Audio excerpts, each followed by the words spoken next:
Hey. Muting us? What? I don't want people to hear me. Too bad, bro. Yeah, it's time for your unmuting.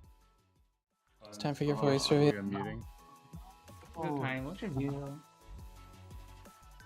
Hi, everybody. Hi. Hello, everybody. Hi. Hi, TB. Hi, Jean. Hello. Hope you two are both doing good. You guys are having a very lovely Saturday so far. Holy cow, Dance Cream is live. Daniel Scockry? What? Dan taking a time slot? That's fucked up. Oh, he's only in his third hour, too. No.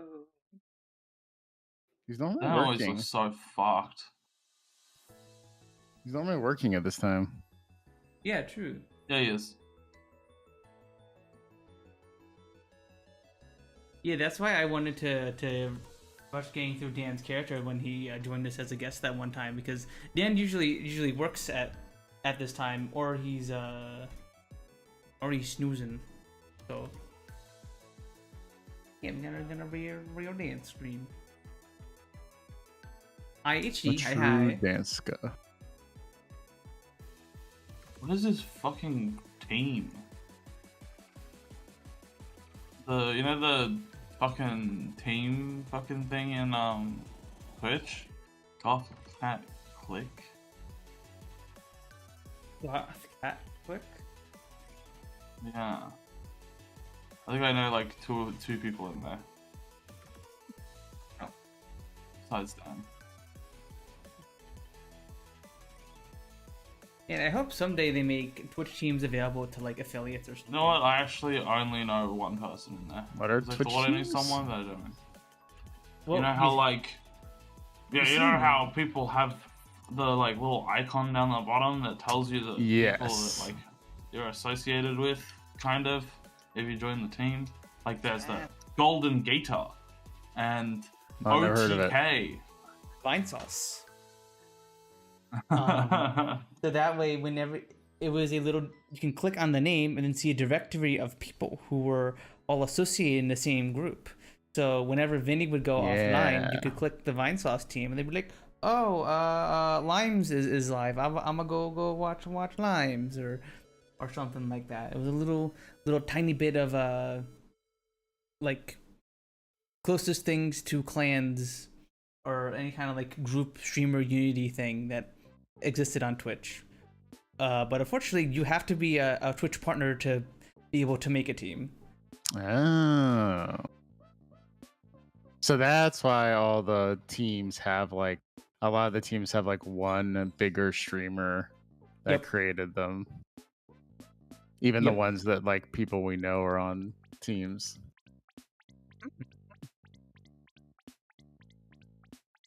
Okay, that makes sense. Yeah. So like, if I wanted to make a team for like me, Team Rose, Punz. Suki, Kyrie, or like all of the other little friends who like I guess are like come on my streams and stuff, we'd pretty much have to ask a partner to make a team for us or something, or one of us would have to get a partner. Please, please, partner. Dan, please, can we use your team? Can you make a team for us, Dan? Please. Stand partner. Dan- What? Oh, What, that's does the Dan have closest one of partner? us to getting partner, I think. Really? Yeah.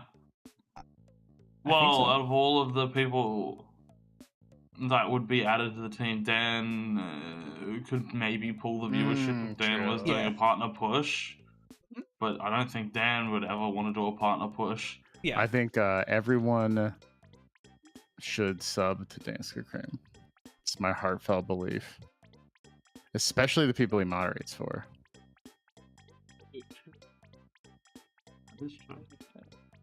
Does he really moderate for many people anymore, though? I don't know. I mean, he did narrow it down a bit. They do them on command. Isn't it just SO? Is it? I usually don't do it myself. I usually let the bot do it. Oh my god. There we go. There we go. You guys should follow Dan if you don't already. He's a pretty cool mod, and he's Been a guest on stream a few times. He's a really cool dude. Pachinko. Oh.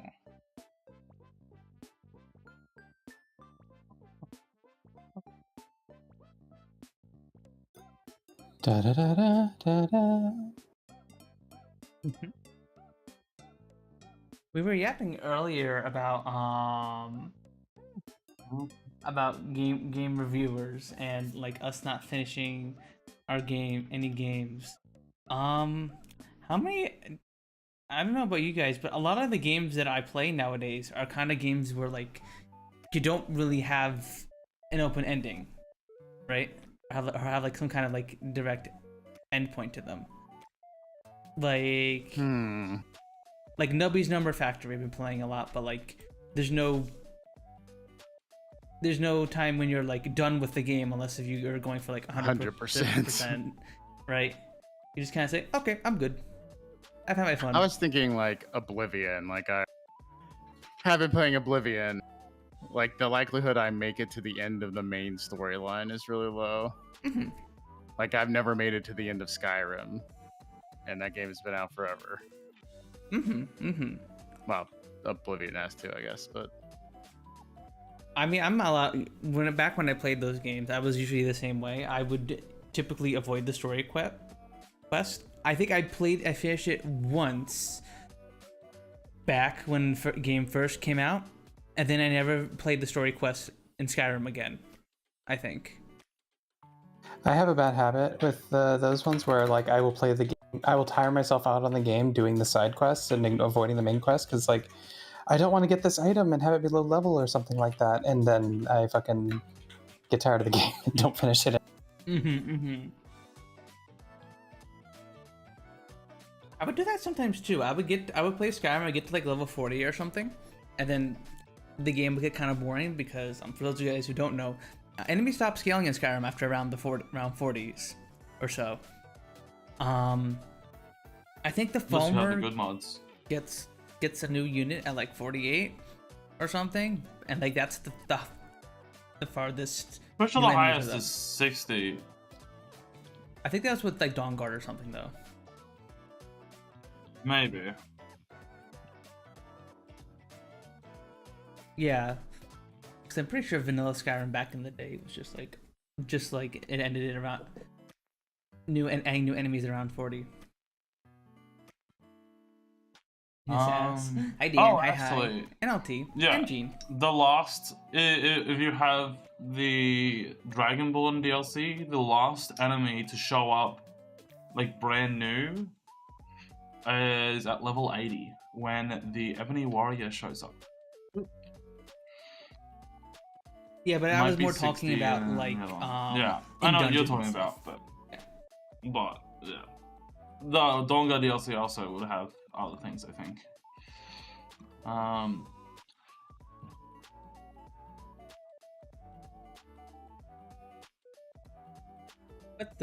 What the Dan shouted us out back. What the? Got him. Crazy. Yeah, back crazy. And forth, back and forth. Shout him out again. Again. Yeah, this will show him. Penis ass. Yeah. No, it's not working. No. This is fucked up.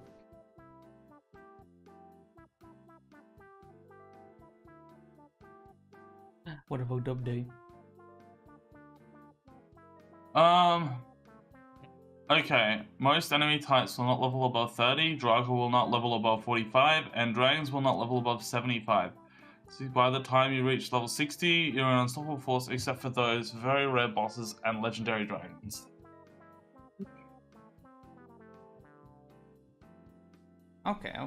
I thought it was around 60 that like things are like fucking like don't matter. Yeah, because like, well, that kind of makes sense because I like doing the dungeons the most in Skyrim. I would typically actually skip the story quests the main story quest, so that You way like the dragons wouldn't dungeons spawn. the most? Yeah. I like walking around or doing dungeons.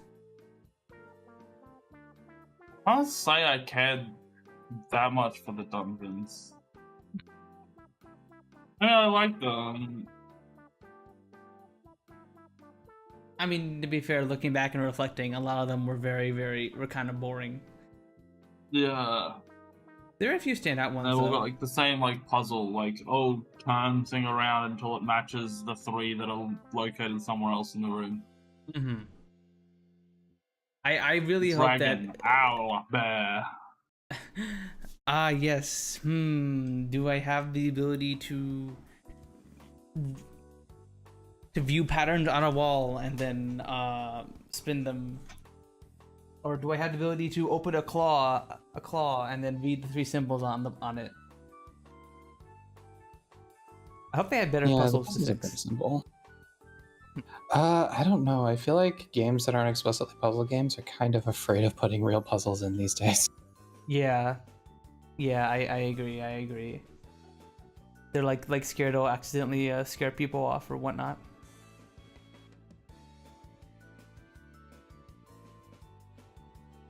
But like even with Skyrim, assuming you just follow the main quest, I think the first puzzle you encounter like that would be at Bleak Falls Barrow, right?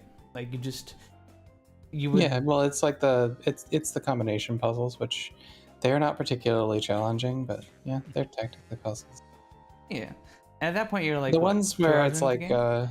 the ones where it's like One that was multi-log. really cool when you first like see it is the one with the claw, where you like have to actually turn the claw around in the inventory to see the fucking things, Mhm. and you're like, holy shit! But after you do it once, it's like, okay, this is a really shitty mechanic. Yeah, like it's a good introduction. It's cool to the a first puzzle. time. It's like- cool the first time at least. Yeah, and then almost all of the puzzles after that are just look at the claw, match the claw. And then when you think further about it, it's like, okay, so why do they need to like have these little rings to do it? To like open the gates when like it's just on the key already, so why not just have the key instead of like having to worry about matching the symbols? And then people come up with the excuse, but it's to keep the Draga out rather than keeping people out. Oh, keep the Draga in rather than keeping people out. And it's like, not really. Yeah, because in Skyrim, for those guys who haven't played Skyrim somehow, you have to get these dragon claw things, and on them list 3 symbols. And in order to pass through certain doors, you have to put in the symbols in the order they are in the claw. And then you put the claw into the door and use it as a key to open it. So like, you still have to do the puzzle, and you still have to use the claw to open the door like a key. So it's like, it's like why bother having the puzzle if you're just gonna have a key, right?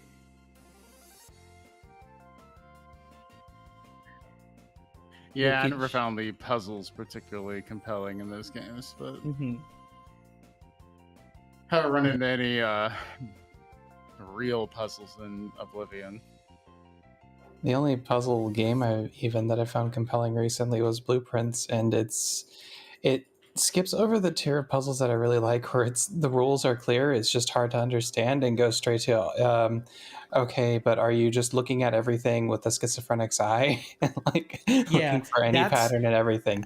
I don't like it when it goes that far. I like it better when it's like, you know what the rules are, and it's just you have to figure out how to work within the rules.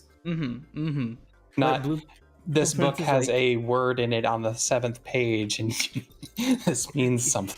Yeah, like this room has 3 clocks in it, and this one says 8 o'clock. This one says 2 o'clock. That must mean something. That's gonna mean something in an upcoming room or like something like that. But the game in itself does have really good puzzles like that. Like there is a room in the clock tower where it's just got a whole bunch of clocks in it. It's a well-defined puzzle of you need to set it to this time, this time, this time. And like you need to this clock needs to have this numbers in its time. This clock needs to have this numbers in this time. No clocks have these numbers.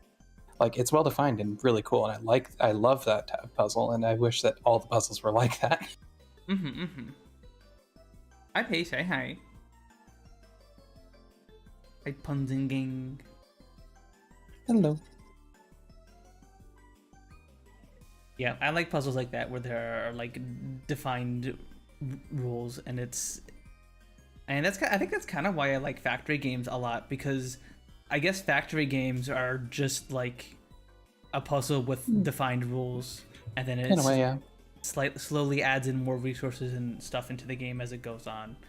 Like, it always has the rule that like you mine an iron ore, and then that iron ore becomes a plate. It's never just gonna be like, aha, you mine iron ore, and now copper plates will pop out for some reason.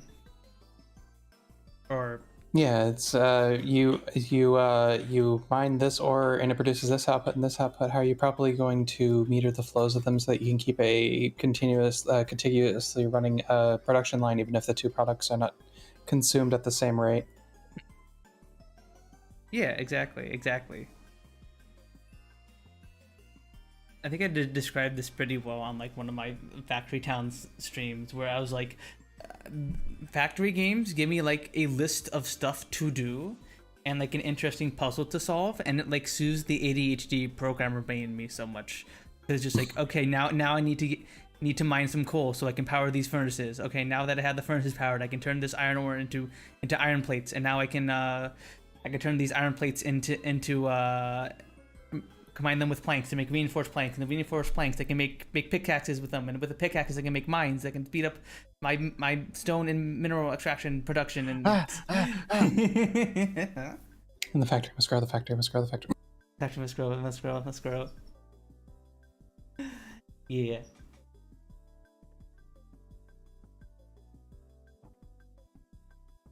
Yeah, they're so fun. I don't really like factory games. I kind of bounced off of everyone I've ever tried.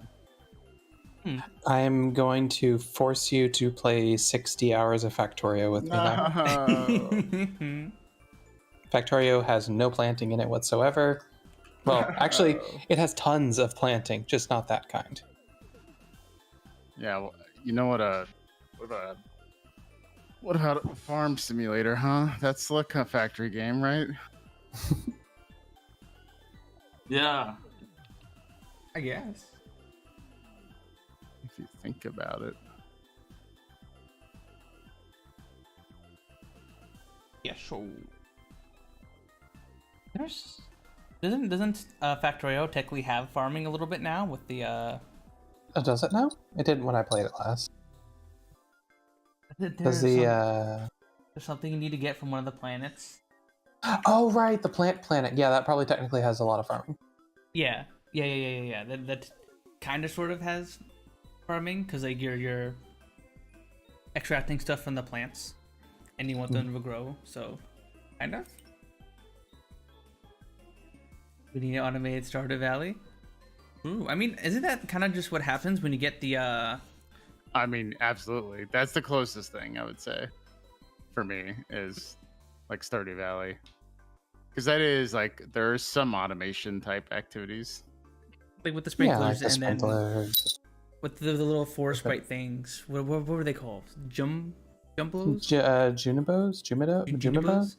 Yeah, you could put down little huts, and they'll help pick crops, right? Yeah. Okay, so there you go.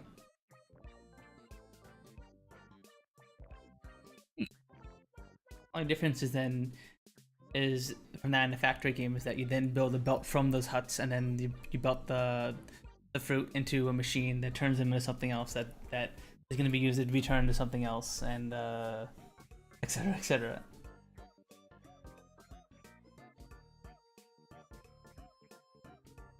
I always start a new farm before reaching year 3. I've only completed it once.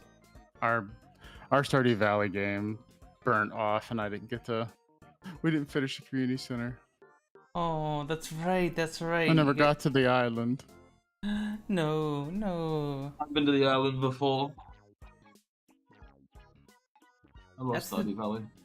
That's I've been wanting to play Stardew Valley modded. Modded with what? There's a shit ton of mods for Stardew Valley. Like ones that add new areas, like, just like, what are they? There's all like, hang on, I'll open it and have a look. I'll open the mod page.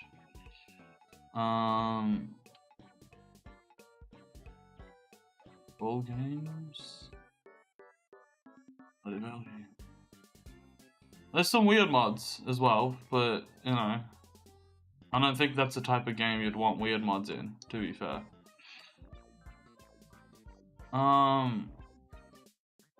You can get mods that add like cool plants that you can add around your house as decorations.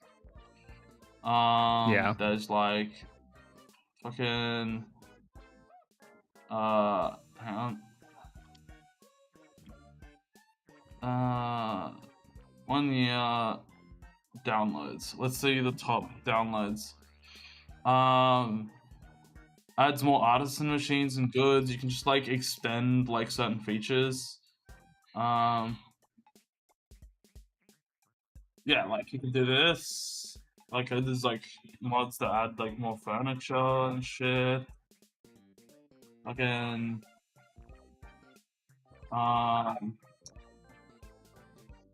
there's Boulder's Village, which allows you to add Baldur's Gate characters to the game. That was a mod that was, what's it called? A little bit controversial, actually. Oh yeah. Just in the way that it used certain like characters, and like Wizards of the Coast took it down. But then when they took it down, they got like a bunch of people got upset, so they put it back up. Oh nice! I was gonna ask what happened with that. Curly, hi. You can like replace the buildings in game with like buildings that you might like the look of, like something like this. Maybe like Italian countryside cottages. So you can replace all the little buildings in the game with Italian countryside cottages, you know? Italian countryside That cottages. is something I would do. Oh, those are cute. But there's also like just like complete like map overhaul stuff that just like makes the game just like look different. Like there's, I can't remember what it is. There's like a really popular one that let me go all time. Let me go back to the start.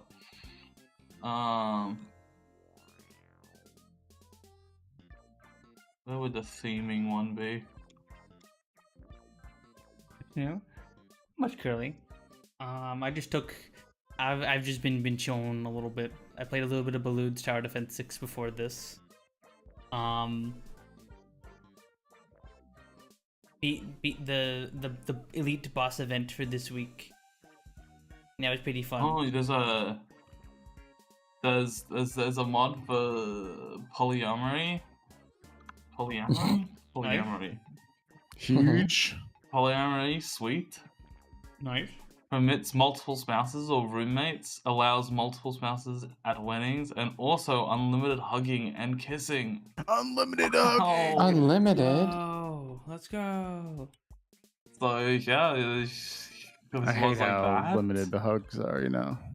It's not fair. I can hug my girlfriend as much as I want IRL. Why can't I do it in the game? That's fucked up. You can add like more like fucking animals and shit. I'm trying to find one that does like a full like recolor, because there was like ones that do, and it was one I was wanting to download, but I can't find it. Gloom. Is it really that far down on the list? I'll split you from Maybe, energy. Oh, I didn't know that. From weakness of the mind, Omnissiah save us. From the lies of the Antipith, Circuit preserve us. From the rage of the I beast, also did not know that Iron myself. protect us. From the temptations of the flesh, Silica cleanse I mean, us. in real From the life, I ravages know of that, time, but- Anima shield okay. us. From this rotting cage Oh, of okay, biomatter, yes. Machine God, set us free. I want to look up. Are you joining the Adeptus Mechanicus, Jammy? Is that what that what that was? Are you? Is that what you've been getting up to? Oh my god! Is that what you got up to because we didn't have stream Friday? Is that what you've been doing? Being into Warhammer? I said yeah, hi. So just home uses fast faith Wi-Fi home. Hoping Gary can get word speak. I hope things get better soon for you, Carolee. Your musical no. What the heck, Jammy? Jammy's always been a cult. No. He may have been a hive mind, but he's never been a cult. Copium. You would tell us that. I don't know. Would you call being assimilated into a hive mind being part of a cult? Yeah, kind of. A little bit, because I mean, you kind of lose a lot of your free will when you join a hive mind usually. So I don't know if it counts if it's not like willing participation or like indoctrination or whatever. Lots of times it isn't willing. Yeah, like there's these ones that change the entire like vibe of stuff. Yeah, I actually think this one. I hate it when I'm unwillingly indoctrinated and it ruins the vibes. Same. I actually really like this recolor, the earthly recolor one that I just posted. I think it looks a lot nicer in my opinion. I like the color palette a lot more. Recolor?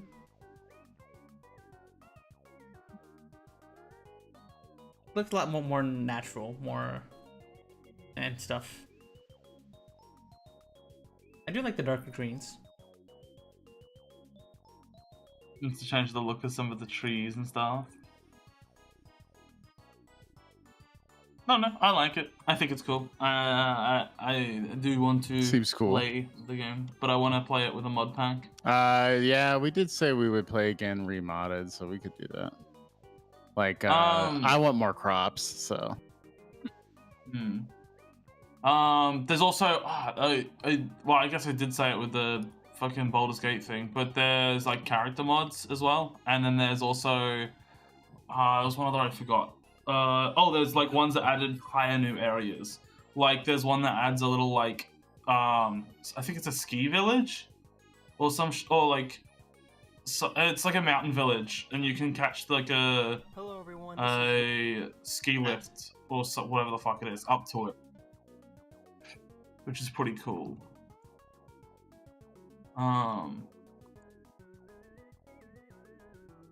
But yeah, there's like DLC fucking size mods for that game. That's crazy.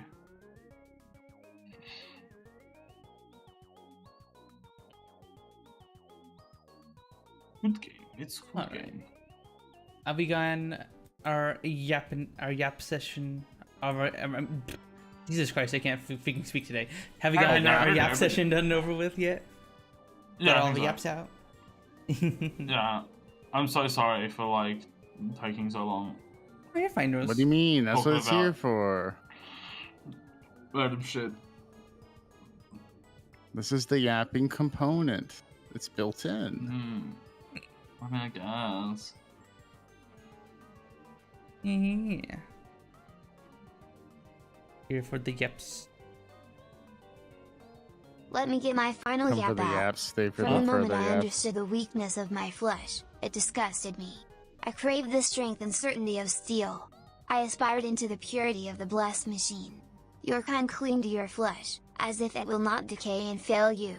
One day the crude biomass that you call a temple will wither, and you will beg my kind to save you. Fatal 12. Dragon Ball Z. Oh.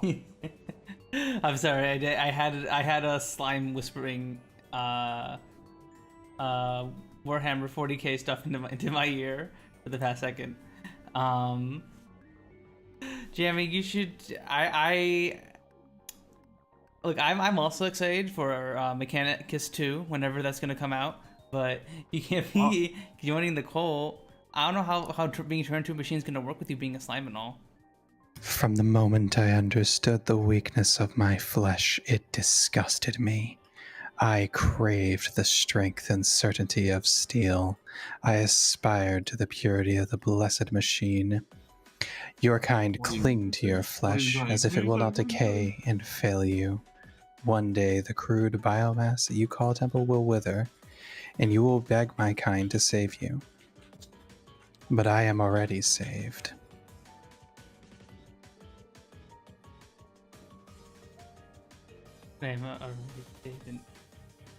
What was the other lines? Something, something, something. For the machine is eternal. For the machine is eternal. Did you ever play Mechanicus, Yuki? Mm-hmm. Yeah, that game was so good. Super duper fun. There's so many 40K games. Yeah, but a lot of them are surprised you really don't hit and try miss. more of them. Yeah. A lot of them are very hit or miss. There are an awful lot of very bad 40k games out there, sadly. Oh yeah, especially sense. early on. Especially early on, there's a lot of them. It is so commonly a coat of paint on another game or just an inch deep. And it's like, I really wish there was more to this, but it's just an inch deep. Like, it sucks. Yeah, that's why I like Mechanicus, because it's like, oh, we're a turn-based strategy game like XCOM, but there's no accuracy, and and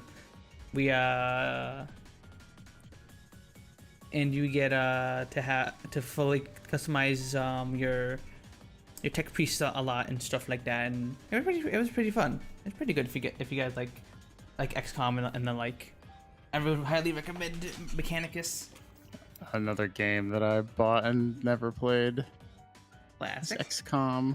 I should try it someday, but Yeah. I think I like booted it once and got my ass handed to me and like didn't go back. Yeah, XCOM is a very brutal game, but once you understand its systems, it becomes a bit it becomes very very very fun.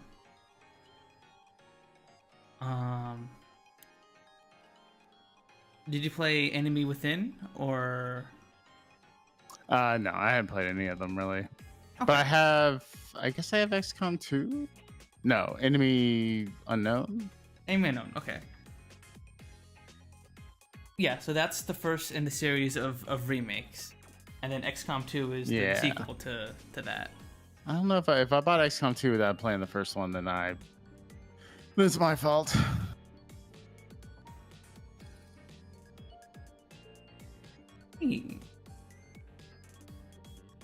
XCOM is very very fun. I like the whole overarching strategy side of the game in between battles and stuff.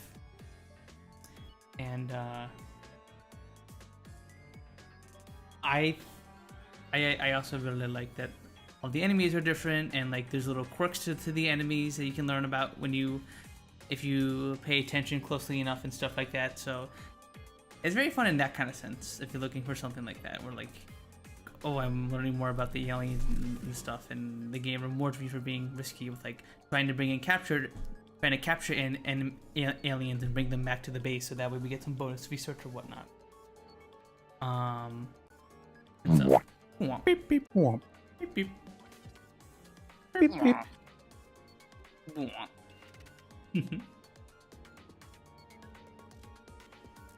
Hydrate. Hey, Cynthia. Beep, beep. Beep. Beep, beep, beep, beep. Beep, beep, Also Cynthia. Makes sense. beep, beep, beep, beep, beep, beep, beep, beep. Beep, beep, beep. Beep, beep, beep, beep, beep, beep, beep, beep, beep, beep, beep, beep, beep, beep, beep. Alright, so let me begin the recap. So for those who have not watched us play Fatal 12 before, Fatal 12 is a battle royale visual novel with a splash of Yuri in it. 12 contestants who have died recently are given a second chance at life. And in order to win the battle royale, they have to collect 3 pieces of information of other contestants: their name, their cause of death, and their regret. And then once every week, you are able, if you have all 3 of those cards, you can eliminate someone in the Court of Fate, which is like a little dream world space where they all enter on Sunday.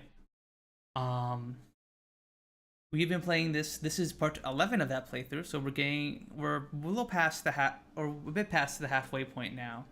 And on the last episode, we eliminated you, the character who actually initially caused our main character Rinka to pass away after they detonated a bomb on a train.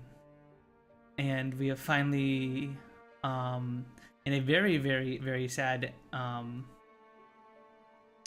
elimination, eliminated them, and we have also, and by eliminating them, we have restored the life of our friend Naomi over there on the left.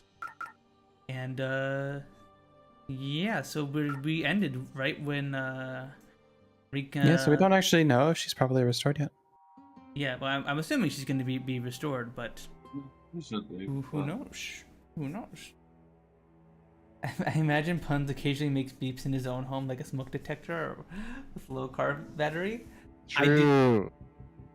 I every now and again I will vocal stim at CL when she's just sitting. When she's just on the computer, I'll just be like beep beep, or I'll just be like, Walter, I don't want to have sex with you, Walter. Put your dick away, Walter. Poor CL. That's not that bad, right, hun? No response. No response. Light work, no reaction. No reaction. Twice if you need Sage CL. Oh man, that's crazy. You can't blink. Oh, that's so crazy. He loves living with me. Yeah, exactly. Can't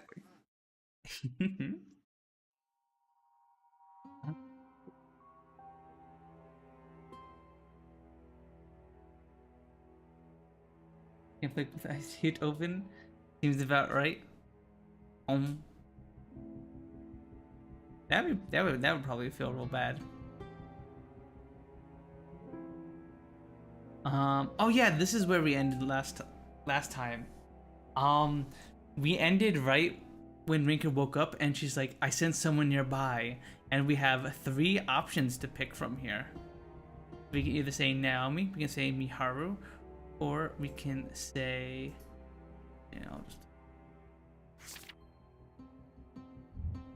or we can say Mao. What do you guys think? Do you guys who does Rinka I really sense? don't want Walter. Miharu to like end up dying by like not picking her path. So I kind of want her path to get picked. You think Naomi's gonna die if you don't pick a path? No, Miharu. Oh, I think Miharu might actually like sacrifice herself at some point if she isn't Certainly like focused. Don't want her to die. Yeah, we also haven't really locked in on a route yet. We've kind of just done. I think we've interacted with, when given the choice to interact with either Naomi or Miharu, we've always said yes. So I think we're kind of in the middle of both. So. And I think you've chosen like each of them like once. So like when you have to choose between the 2. So there's no preference so far. But I am worried that if Miharu isn't a preference, Miharu might just like end up sacrificing herself at some point. Because she'll be like, well, there's no chance that I ever get to do anything with fucking, what's it called? So I might just like, fucking sacrifice myself so she can be happy or some shit like that. I kinda... Miharu, I think would be fun because of the toxic Yuri, but Naomi would also be interesting to see their full route played out. But I'm also curious about why Mao's an option here. Mao. I mean, Mao is the neutral party, and I don't think a romance option. Can we just kill them all? No, Jamie, we But can't. that's so boring not to go with a romance option. The only person Actually, here I who can don't kill is want a Maharu. romance. Oh man, I guess you could technically kill everyone, but I think unless if Rinka wins, anything would be undone. I think we will just go with Maharu. Go with Maharu. Yeah. Maharu? I'd like to believe I heard right. I'd be incredibly happy if so. Whoa. Good morning, Rinka. Huh? Why are you here? First thing I see upon waking up is Miharu. She's in her school uniform, all ready to go. That's a simple question. I'm the one who carried you back from the train. The press would have swarmed you if I took you to the hospital, especially once they figured out that you're a student at a Mecca. I couldn't let you go through that.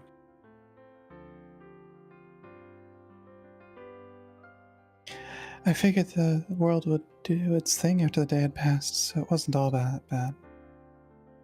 Why did you know I was on the Yamanote line? My little alliance with Scale and them proved to be useful. I'm still not sure if they're trustworthy or not, but Scale's intel has been spot on at least. He slips an extra comment about how she would have made her way over quicker.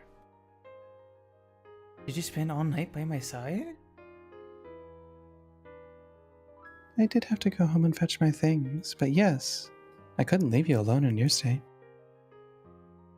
Over her, the cut looks like it would get you robbed. Wicked does have some very, very interesting hair. Oh no, I kind of. What do you guys think of Rinka's hair? I like it. I mean, It's I unique. like it. That's interesting. It's unique. True. It sets her apart from other characters. Mm-hmm. Yeah, I think it's pretty nice. If someone had that in real life, I think it's look good too. Honestly. Pretty sure there were people who would sometimes do that back when I was in school. Sometimes they would get like blonde highlights or something like that. But I think this is a little different, I guess. Do you ever? I mean, I've seen it work well. It could be okay. Have you ever seen people who have that? I don't know what it's called, but they'll have like a strand of hair that's like gray, like it doesn't have pigment. So like they have like a natural like streak in their hair. It looks crazy. Yeah.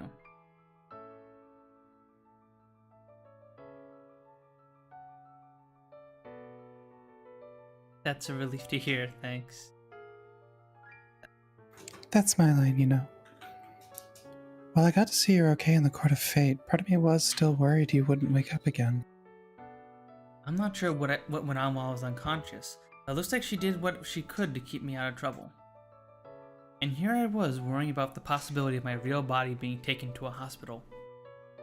Waking up in my own room helps me to settle down a bit. I'm a bit sore all around, but other than that, I seem to be fine. Thus, there's only one thing left for me to worry about. You must be wondering how things have changed. Yu's actions had a big influence on the world at large, but things right now are different from what took place. I haven't had the time to figure it all out, but I can tell you what I know so far.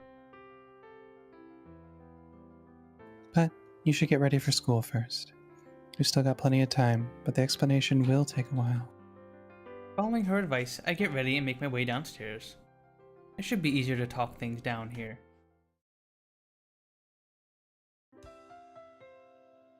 As always, I make some coffee for the both of us. There's still an hour left before we have to leave. Guess I woke up early thanks to all the rest I got.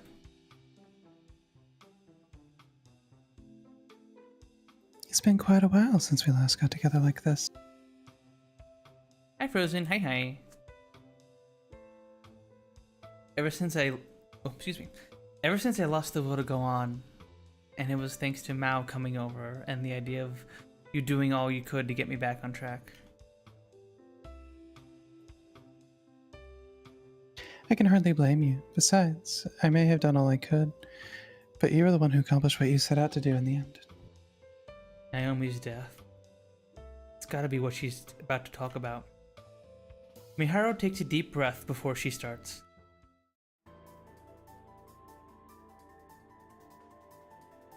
First and foremost, yesterday's incident. It's become a cause of sudden combustion due to unknown circumstances. A lack of proper maintenance on the rail lines and the deterioration over time, I guess. Huh. Sudden combustion? So Was this Fire Force? So I guess the bomb's still activated, but they don't know. But use influence of What? Okay, because like if you guys remember where we ended last time, you detonate a bomb again on the Yamanote line, and Rinka told Rinka his regret, and then Rinka was like passed out in the fire, and then was presumably in the hospital or whatever until the next Court of Fate, and then Yu was eliminated. So the bomb, I guess with Yu's elimination, the bomb he set still went off, but his existence was still erased, I guess. Interesting. Fire Force mentioned? Is that gonna be good? I've heard a few good things about it, but No. We're watching the current season right now, and it's not very good. okay. Its first couple seasons are really good. This season, like, they're really not capitalizing on what's good about the anime, which is it's very good, like, action slop. But they're, like, really dragging out the getting to the action. Because that's what I heard was really good about it. They had some very nice and pretty animation stuff. Yeah. And, like, the music was also really good, but this season... Fire Force is gas. Okay, so you like it, Frozen? Haven't seen season 3 yet? Hopefully it gets better, I guess. yeah, I hope hope it gets so. better.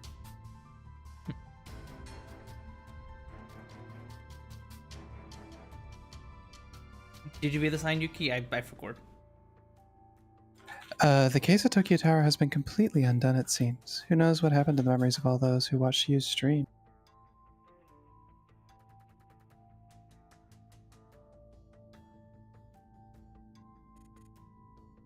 It's entirely possible that there will be cases like Naomi, who still dream about the events that were undone. Oh yeah, I forgot about that. Are there just going to be like hundreds of thousands of people who have like vague memories of some crazy live stream where someone was taken hostage, but like they can't put their like finger on when it happened or if it was real? That's interesting.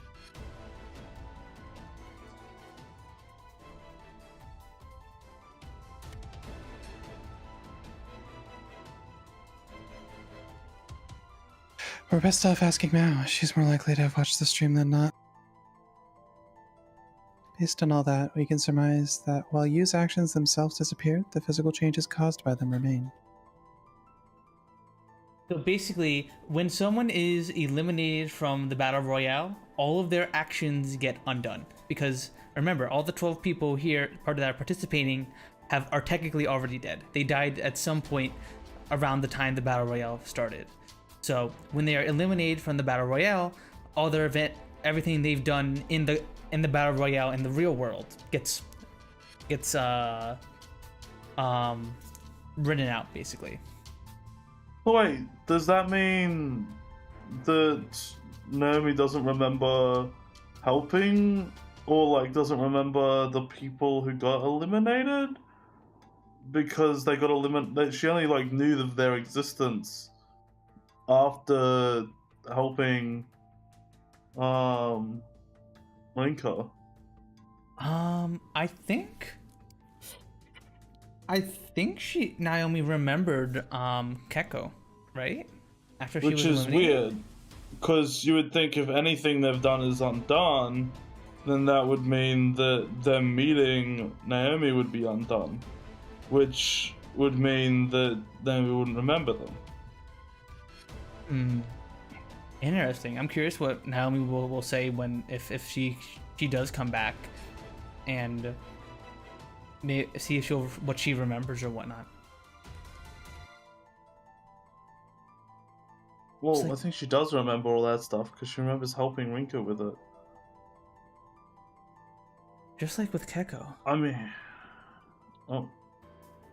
The letter she gave me is a prime example of that. What she had written had disappeared after her elimination. The action of her writing a letter had been undone. I had a bad feeling about this. If the change to Naomi's body are classified as a physical change, then don't tell me. Calm down. Let me explain things in order. Going back a bit further, it turns out major players in Null's Japan branch were all arrested after reports of suspicious objects being found in Shibuya. That occurred after Yu's initial attack on the Yamanote line had been undone by divine selection. The organization itself was already reaching a breaking point, and then one of their operations failed and resulted in the disappearance of the perpetrator. That led to an insider leaking information, causing them all to get arrested. That's been undone too. Rather, the timing itself has been changed. They were arrested right after Golden Week, which just so happens to coincide with the casualty juncture. All of this due to an insider leaking information out of fear of what a young member of theirs had done. So the attack itself actually happened. Yu's cause of death has become reality once more. That means he's already dead at this current point in time. Womp womp.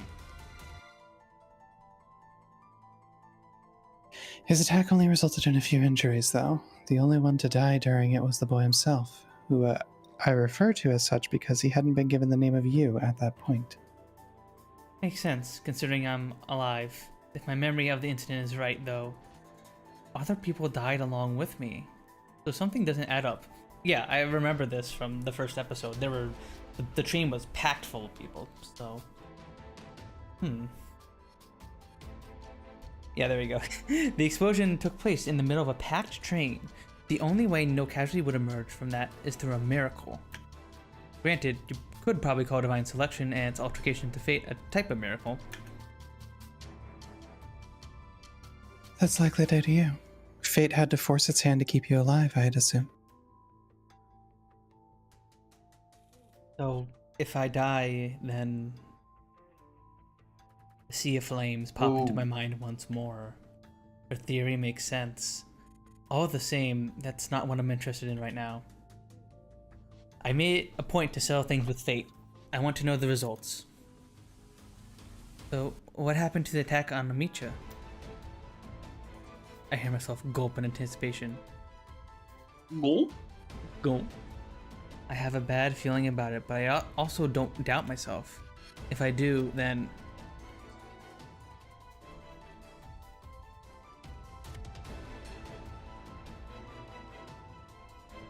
Yuki? The attack on Amicha on the day of the Culture Festival has been undone. However, the classroom being used as storage for the festival will burst out in flames in exchange. Wait a minute. If something still happened, then... My breathing grows ragged all of a sudden. It almost feels like my heart has completely stopped. Even though that happened, there were no casualties. Huh? Then... My pulse returns to normal when I hear that.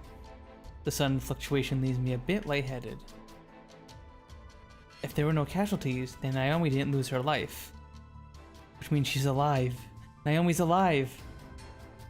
My heart seems less enthused though. It doesn't take long to figure out why. The fire itself still happened, so it's entirely possible that she's been left badly burned or suffering from other complications. The news didn't go into detail. And, well, it's a bit pathetic of me, but I'm a touch scared to learn the truth. I didn't have it in me to call either Mao or Naomi, just in case something bad happened.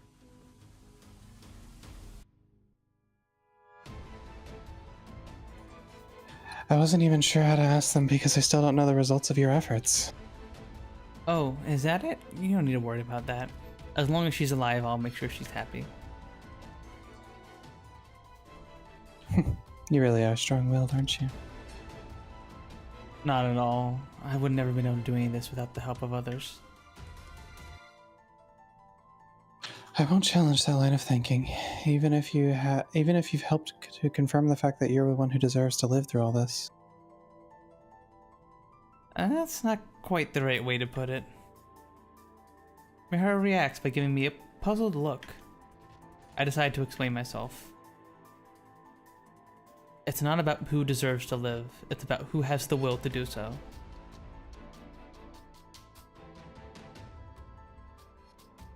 So, I take it you're determined to live through this now? Yep. I have no issue embracing that desire now. There's one more thing I've decided on besides that, though. It's the possibility that Sonia told us about. The one I'd forgotten thanks to everything that happened with Naomi. Let me say this loud and clear. Miharu, both of us are going to. Oh, come on. Read the atmosphere. Just as I'm about to give Miharu a big determined speech, a listless voice interrupts. It's none other than Leith, of course. Pretty unusual to see it walking around in the morning. It makes its way over to the table we're sitting at before planting once more. Why, hello. I believe this is our first meeting. Huh? Is it really? I've heard you talk about your cat plenty, so it doesn't feel like the first time. There goes all my energy. That's enough for now. You should take this chance to settle down after all that you've gone through. But I must say... Something up with Leith? Oh, the cat's name is Leith. Right. It sounds awfully familiar for some reason. Perhaps I'm just taken by how unusual a name it is. Do you mind if I pet it? Huh? I thought you weren't good with animals. Well, I just don't like them. Even so, this cat's probably been supporting you all along the way. In that case, it only makes sense that I showed some gratitude. Miharu extends her hand towards Leith, nice and slow. You can tell she's not used to dealing with them. Come on, no need to worry. Yikes. It's not often you get to hear Miharu shout in surprise. It has me grinning at first, but I come to regret that pretty quickly. Miharu! She falls off her chair before she could pet Leith and crashes onto the floor. Are you okay? Sorry, I shouldn't have egged you on. Oh, it's not your fault. I got dizzy when I reached down and ended up falling on my face. I help her back up to her chair. Her body's far more slender than I imagined, but it's also so soft.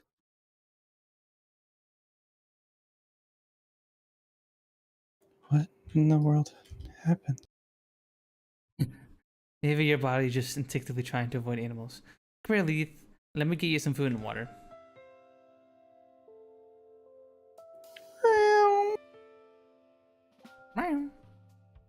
The smell of food seems to do the trick, as Leith meanders off to the backyard.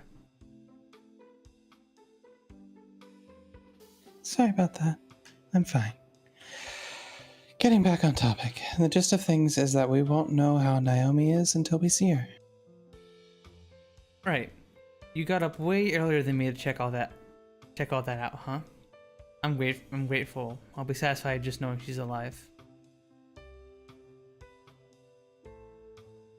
Yeah, seeing you smile like that satisfies me too. We should probably head to school soon though. We both make our way to school once I wash up the mugs we used.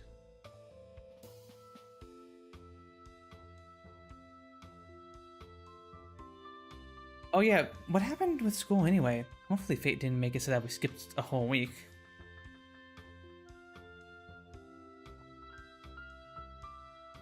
Oh, I forgot to mention that. It closed for a week after the fire incident, so not much different from the events we went through.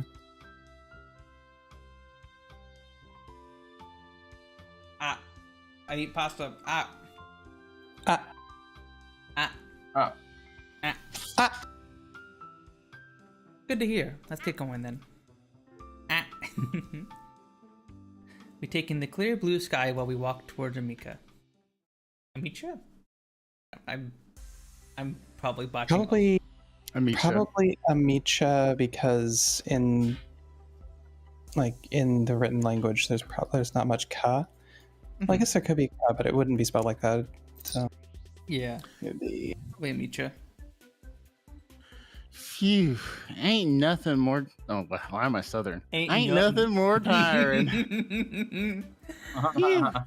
Ain't nothing more tiring than being back at the school after a week off. I must have spent half the time sleeping. So you just did the same thing you always do. Gotta admit, I think they went pretty overboard closing it for a whole week. I was starting to get bored out of my skull. You two were toiling away when I wanted to do stuff too. Seems like the world has changed things up after all. The pivotal moment I shared with Mal has been undone. Pachinko!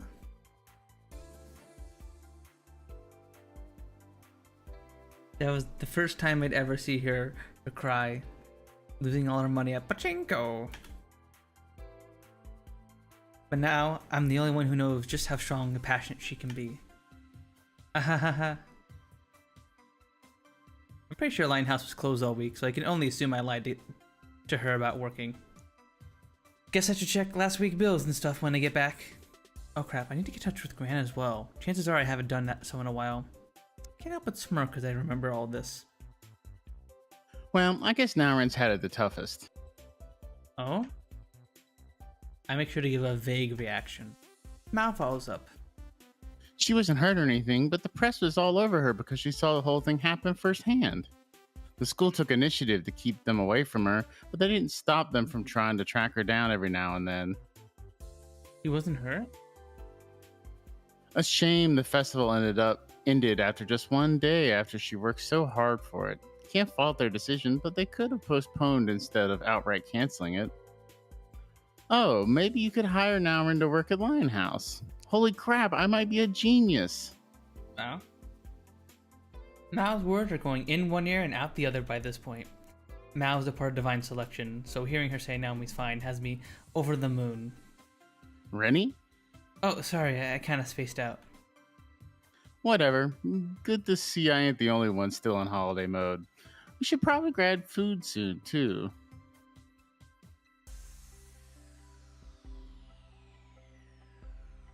That's Naomi. It's Naomi. Oh. Linko. A voice rings out just as Mao urges me towards the cafeteria. A voice that hits me like a ton of bricks. It almost feels like I've lost all the strength in my body. It doesn't last long, however, as I find myself sprinting towards the source of the voice immediately. Aww, Naomi!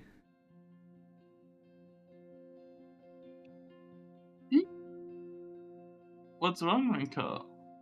Thank goodness, it's so good to see you. Everyone's staring, but I don't care. I hug her with everything I have. Fortunately, my face is buried in her clothes, so no one can see the tears welling up in my eyes.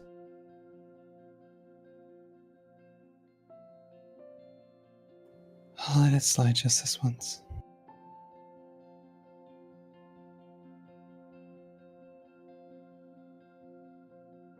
Now?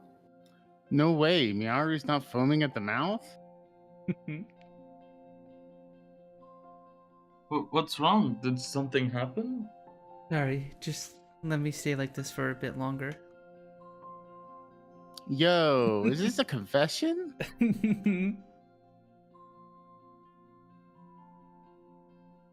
Don't be ridiculous.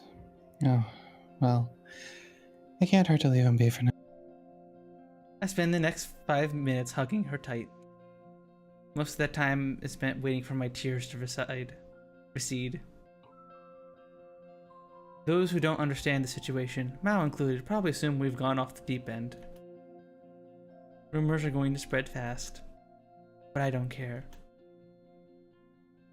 Thank you for being alive. Thank you. Saying that is just gonna confuse her more, considering she doesn't remember what happened. Even so, I have to say it.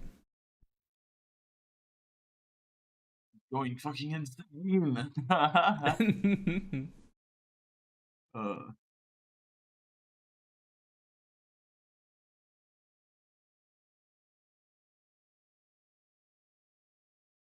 Hello? Sorry for the wait. I happened to bump into Naomi outside. Miharu and Naomi come to Linehouse after school. After I looked into it, turned out I'd closed the store for the week due to my being ill. I made sure to tell my gran and that I'd be open as usual starting tomorrow. Miharu and Naomi saunter over to our usual table. Once there, I sit down next to Miharu. The reason for them both being here is obvious. We're going to fill Naomi in on everything. I wasn't sure how much I should tell her at first, but I think that's best if we reveal everything. It's entirely possible that things could repeat themselves if I keep certain things from her.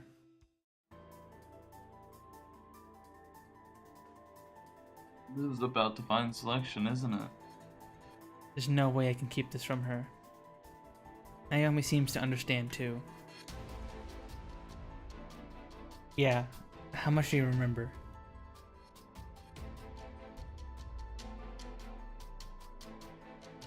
Well, I remember that we spent some time alone talking in the park the day before the culture festival.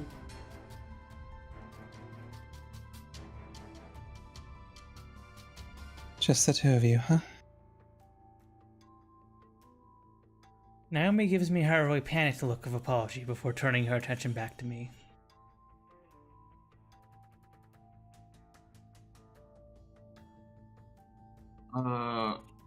After that, I remember getting caught up in an explosion after I followed you to an empty classroom. Who remembers that?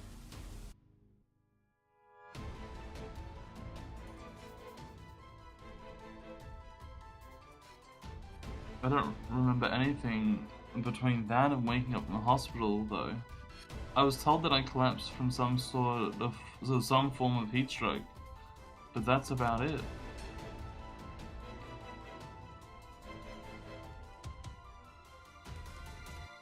I figured I'd miraculously made it out alive, but something didn't add up. I feel like I spent my time reading books and such during the school's closure, and yet for some reason, I can't remember doing so.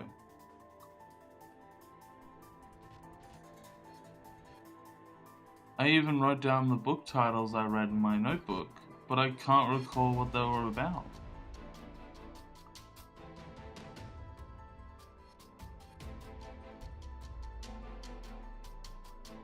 Most telling, however, is that I started having nightmares in which you killed me. They were as realistic as the ones where I had about you dying, Rinka.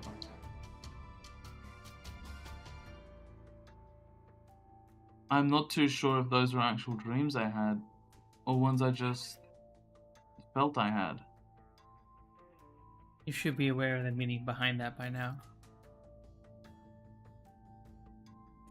Yes. I died, didn't I? You must have killed me on that day.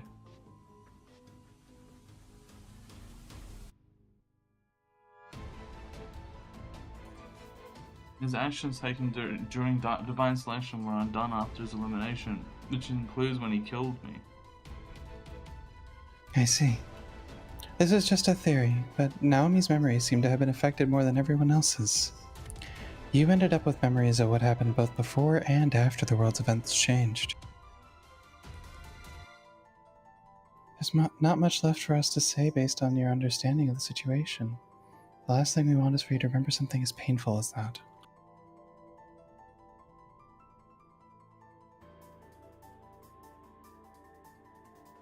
Thank you.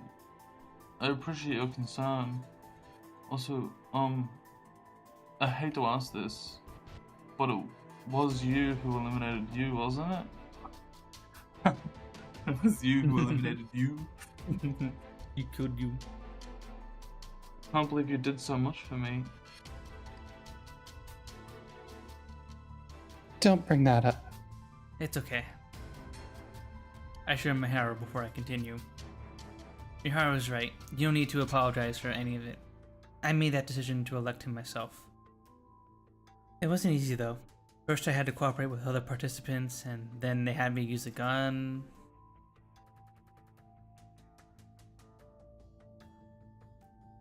What? How did things escalate to that point? Naomi stares in awe as I explain the sequence of events, how I worked together with Odette and Alan to prevent the attack on Tokyo Tower, how I witnessed yet another explosion on a train.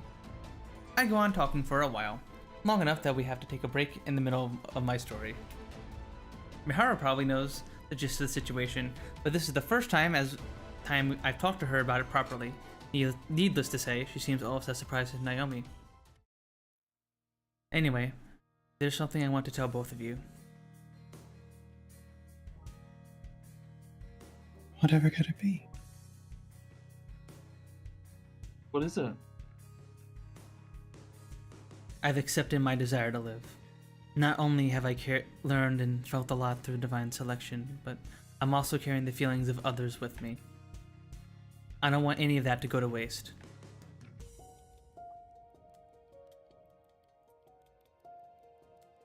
You finally found the resolution to do what you need to do, then. Don't get the wrong idea.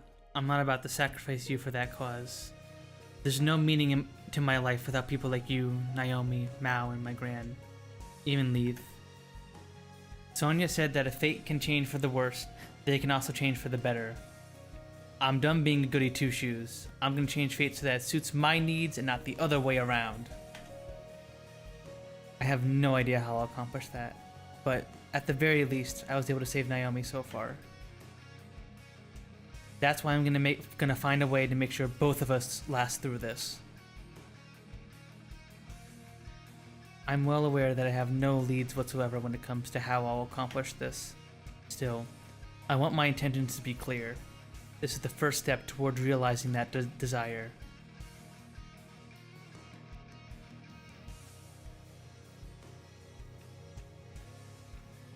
Sorry, but I disagree. You realize how slim the odds are of being able to accomplish such a thing, don't you?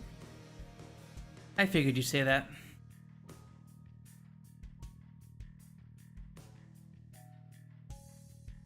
Should such a method exist, then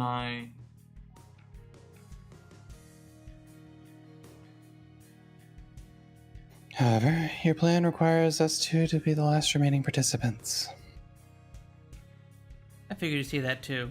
That's why I'll make sure to find a way before it comes to that.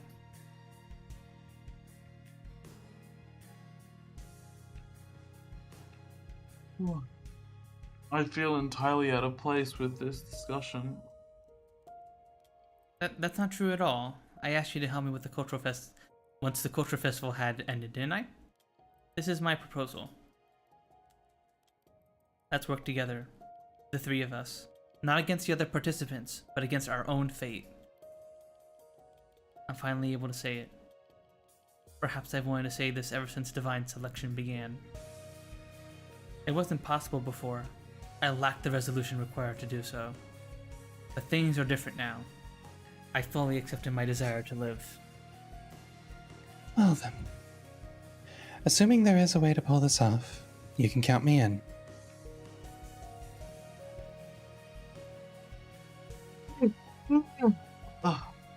Likewise, I've been waiting for this. Thanks, you too. Both of them smile at me, and I smile back.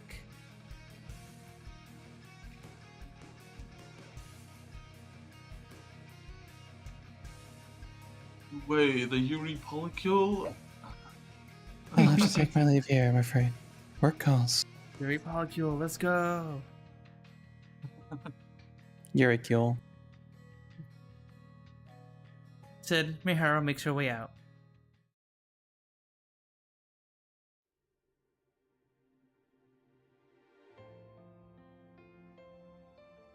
Let's not keep things from one another, Miharu. You're not going to work. You're going to meet with Scale and them, aren't you? I follow after Miharu when she exits Lionhouse. I asked Naomi to stay aside before running off, though. I want to speak to Miharu alone.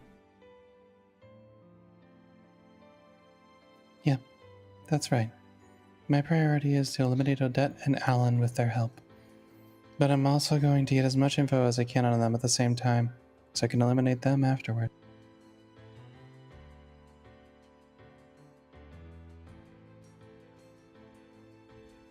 The act of betraying others is inherently evil, but it's imperative. I certainly hope you're not going to chide me for it. I won't. But do you really think you'll be able to pull it off? I'm able to do anything for your sake. Damn.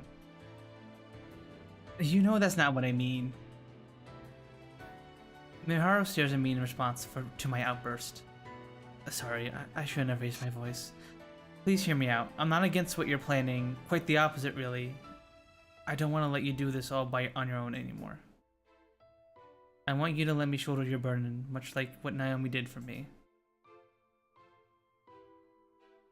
So it's about Naomi again, huh? I didn't mean it to come across that way. Oh well, I appreciate your concern, but I'll leave it at that. As I said earlier, your plan hinges on us being the last remaining participant. You won't understand unless I say it out loud and clear. So listen, focus on finding out what to do once we reach that point. Leave the other participants to me. You've gotten a bit too used to throwing yourself into dangerous situations, especially this last time. The fire may not have hurt you in the end thanks to fate doing its thing. But don't forget the internal damage from smoke inhalation and such could have been a possibility. I've said this plenty of times already, but you're getting far too involved in the other participants. That's why I was glad to hear you say you'd stand up to fate. Don't tell me you've only agreed to my plan to keep me away from the other participants. Don't you believe that we can beat fate at its own game? Who knows? Anyway, I need to hurry. I do actually have a shift today, albeit a short one. I believe what I said, that we can change fate together. And I believe in you. It just turns out that my love for you trumps that belief. Saying that, Miharu makes her way to the station. There was nothing I could say to her after that. I had no comeback. It's a fact that I lack information on both the other participants and how to ensure a mutual survival. All I'm doing right now is speaking of a scenario I want to see happen. That's why Miharu brushed me off. I doubt she'll only fill me in on the bare minimum like she did previously, at least. Either way, I intend to do things differently as well. Find out how to change fate for us, no matter what.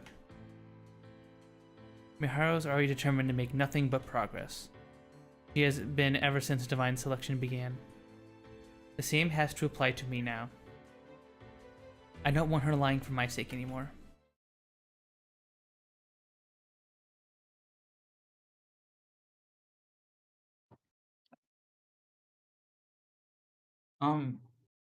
Did things go well?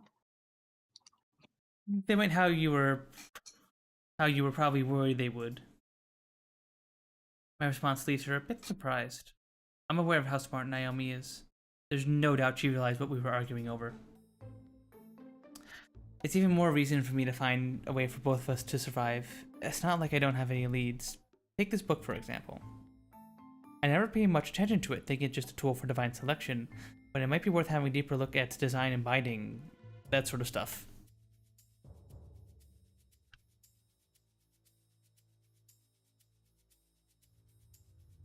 What would you gain from doing so?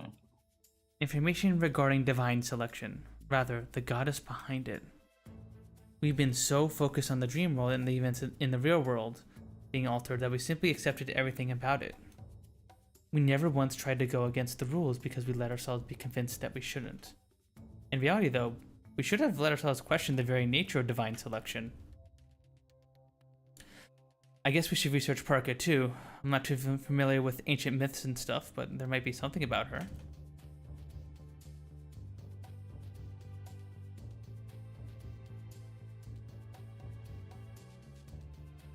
I should be able to help with that. I actually did some research myself based on her claim of being a goddess. I figured I might be able to find something useful.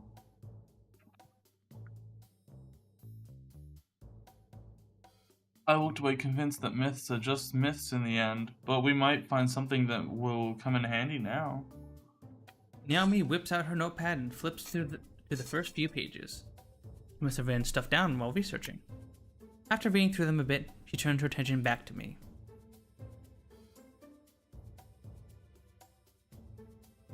Parka? Parka is a generic term used for the fates in Roman mythology.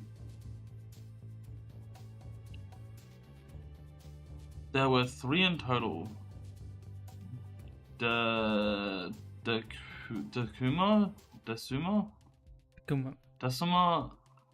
Nona, and Morta.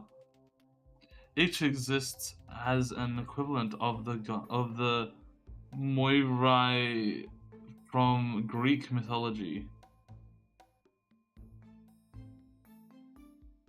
Apparently they decided the individual fates of each person at their birth. That's close to what Parker said in the dream world. What's more, both the court and the clock of fate are there. The dream world itself is filled with clock and year motifs. The number given to each participant coincides with those on an analog clock too.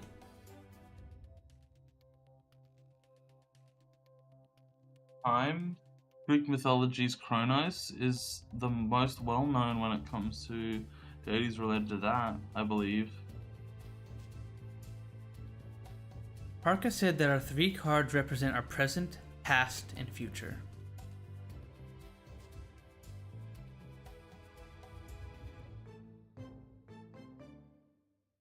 Does that mean fate is represented through time itself? That reminds me, the card book has gears in its design, doesn't it? A number of gears within a clock, yes. In that case, it's possible to make the connection from the gears to clocks, from clocks to time, and finally time to fate, right? You even see expressions like the Wheel of Fate in the book sometimes. That only helped us understand the motif behind the dream world. It doesn't really feel like we've gone near the core of the matter.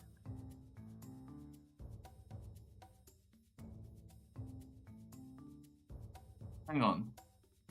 Don't you think it's a bit odd for the dream world to have a motif at all? How so? Did you think of something? Not quite, but Parker claims to be the goddess, correct? Why would she design something to compel with motifs that regular humans would think of? He explained that in the dream world, that the dream world was designed in order for us to be able to perceive it, because we can't under normal circumstances. If that's the case, then it only makes sense that it would be full of stuff that we normally associate with fate and the like. We just made the connections there ourselves, in fact. Plus, one's personal perception plays a vital role in the contents of one's own cards.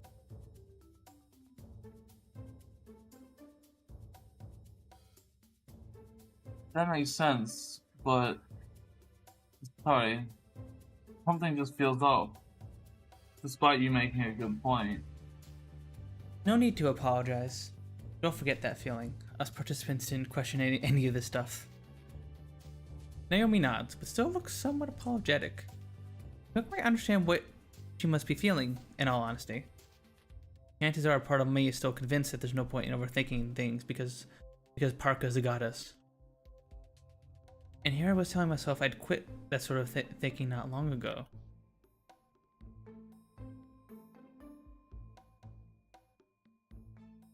It didn't prove to be useful after all. Don't say that. It's not true.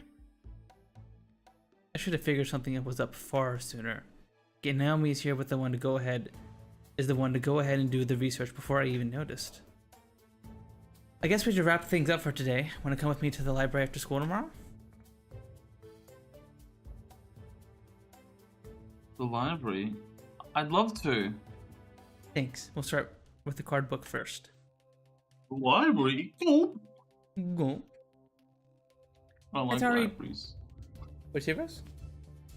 I don't like libraries. You don't like libraries? You have to be quiet. You don't like the quiet? No, I just feel like I talk too loud and I feel like I'm annoying people. I used to go to the library at uni with my friends to study, and I feel like a lot of the time I was like, ooh, I'm speaking too loudly, and it's probably annoying the fuck out of people. That's completely opposite to like how my college library was. There was always people yapping in the library. It was rarely ever like completely quiet. Ours had rooms that you could talk in, but otherwise they prefer if you didn't really talk. Mm-hmm. Like you could whisper or like talk quietly, but be quiet. Yeah. Yeah, like there weren't people being super duper loud, but there were people just like talking in like a normal voice, and I think it was mostly run by student volunteers, so maybe they were probably a little more lax about that kind of thing. It's already dark out, so I walked Naomi to the station. She said she'd be fine, but Odette knows all about Lionhouse. Means Alan probably knows too. I can't see them focusing their efforts on me at this point, but even so, I'd rather let Naomi walk around at night on their own. A campus library is thankfully quiet. It's frozen. I actually did try and use the library a bunch of times as a place to study, and if you went during the evenings, it was thankfully very quiet. But if you went like midday or something, there was usually people yapping, unfortunately. But there were a few quiet rooms on like the bottom floor that you could use, and sometimes those were open, and those would help. And he wanted somewhere to be nice and quiet.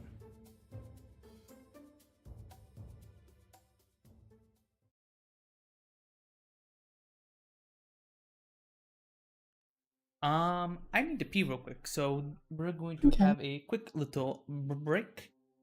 So everyone get up, stretch, get a drink of water, get a snack, go to the bathroom, do whatever you gotta do. I'm gonna run some ads while I'm peeing, so that way they don't pop up later, and I will see you guys in a second. Be right back. Yuki! Is Yuki still here? Yeah, what? Yeah. The thing you posted, there's got to be a little like, I don't know what it's called, but you know when they do the little character next to it that changes the vowel sound of the letter, you've got to have a little ya type character at the bottom to make. Oh right, I accidentally put Amici. Yeah, I know. Yeah.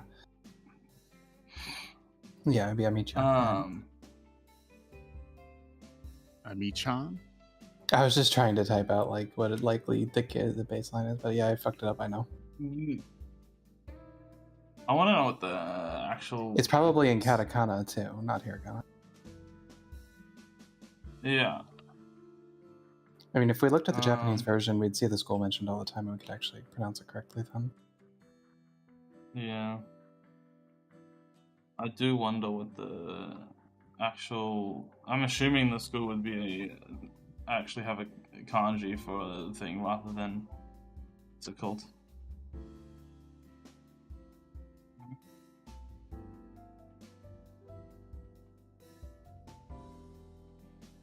There's no kanji for it. The kanji? It might have a kanji. I was looking to see if it has a kanji, but I don't see a kanji, so I have no clue. Well, it would be like if the school had a kanji, but yeah, it might. Yeah.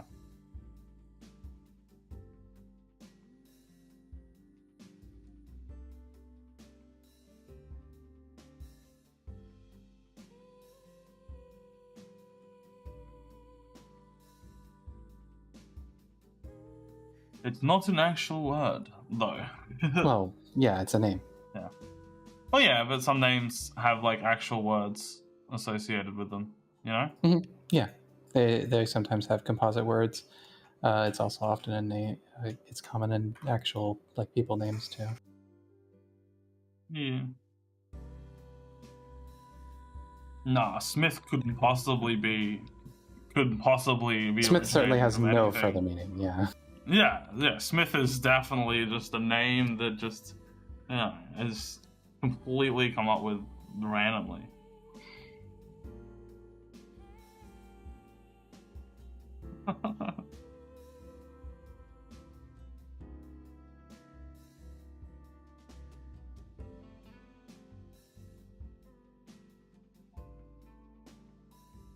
And Hunter and Taylor and Cooper and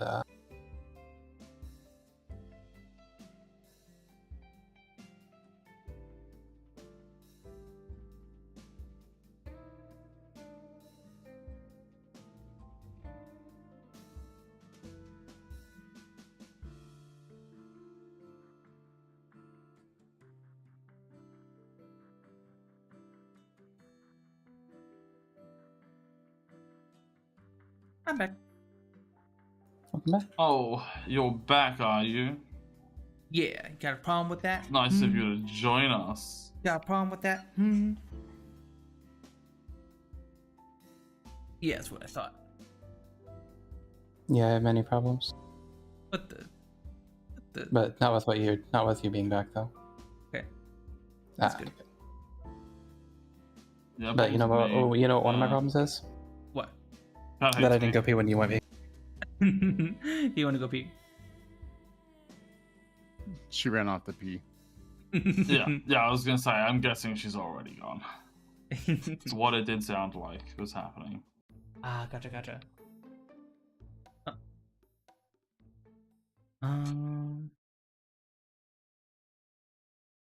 What did you guys all have for dinner? We had a cookout Oh. tray from a fast food place here called Cookout. And fuck, I so we just had woke up. like a double cheeseburger with Cajun fries and a quesadilla as a side. And she had double fries, and then we both had milkshakes. Oh, that sounds awesome. And then during that previous scene, Mel went outside to our garden and grabbed some mint straight off of the vine and made us mojitos. Ooh, nice. And it's chocolate mint, and I did not believe that it should be named chocolate mint until now. Holy shit! Wait, there's a type. It really tastes like chocolate. Really? Oh yeah. Like, it doesn't taste like a candy bar was soaked in this, but it has a very chocolatey taste to it. Wait, so there's a type of mint that has like a little chocolate taste? So does it taste more like a dark chocolate kind of chocolate taste? It's hard to really place it that way. But yeah, it's chocolate mint, and it's growing super aggressively, so we actually need to pick pieces off it because it's smothering out some other herbs that we put in its same planter. We should have probably gotten that pineapple mint that we saw today. Pineapple? Why does it taste Pineapple! Oh yeah, pineapple sage too. Interesting. I actually haven't tasted pineapple since I was a kid. I probably wouldn't mind pineapple now, but I don't know. On pizza, it's awful. I tried it on pizza once for the first time a while ago. It was okay, but definitely not bad. But I think I would not order it for myself again. They 'Cause I still like call my pizza to Hawaiian be savory. pizzas Hawaiian pizzas in Hawaii.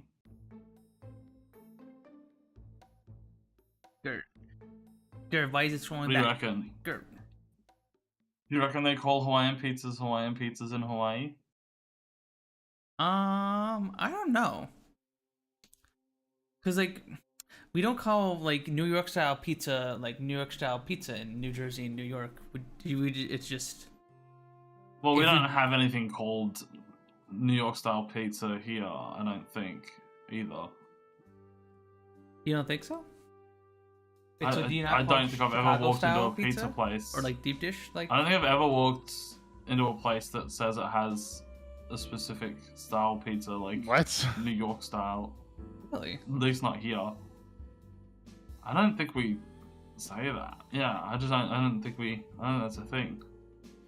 Huh. I don't know. Maybe it's a thing. I just haven't seen it. Yeah, because in the U.S. you'll find different styles of pizza mentioned. Obviously the Chicago Yeah. style deep dish pizza, or New York style, or what do they call the like smaller Italian fancier pizzas? That's the proper name for Neapolitan? Neapolitan? Yeah, Neapolitan. There you go. Thank you, Nan.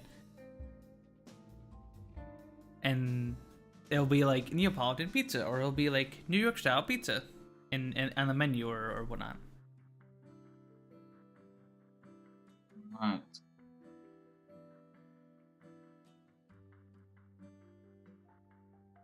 Also, for those wondering why I keep accidentally scrolling backwards, like that, I have a trackball mouse at my feet that I use to help me with streaming. I'm moving the mouse right now with my foot. I can't. Crap! I turned the pointer off for this, but I think you can. Yeah, you guys in Discord might be able to see it, maybe.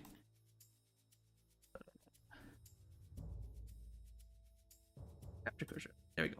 Yeah, I'm capturing my cursor right now, so you guys should be able to see it. I use this to for stream and off stream, so I can relieve some of the work that my arms has to do to click stuff. But sometimes I will like move it a certain way, and this will trigger the scroll wheel, cause like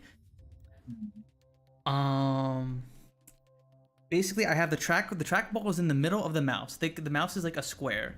There's a scroll wheel around the trackball, and then around the trackball there are 4 buttons. Obviously left click, right click, middle mouse button, and then I think another one's remindable to something. And so sometimes I will move the wheel too much, and it'll cause it to like accidentally push against the scroll wheel on it, and that will cause me to accidentally scroll back up. And that's why I accidentally scroll up sometimes when playing visual novels and stuff with you guys. I see. Little fun little puns behind the scenes. How many times must I repeat myself? Stop calling a regular high school student out to a shady place like this, especially when they're on their way home from work. I'm exhausted. Keep it brief.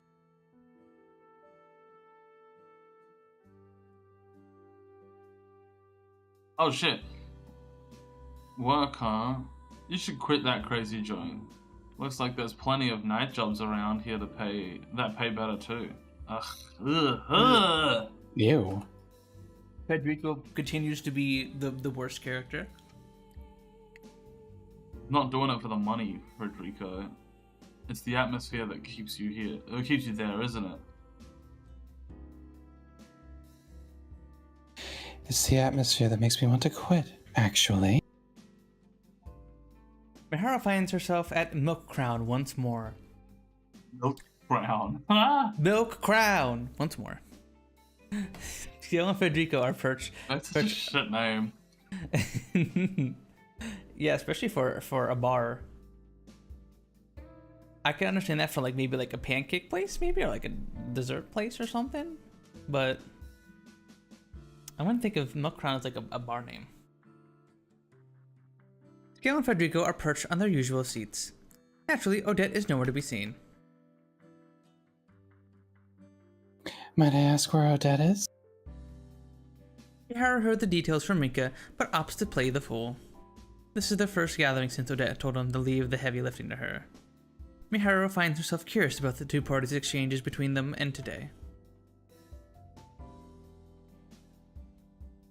Surely you're keen enough to realize she defected.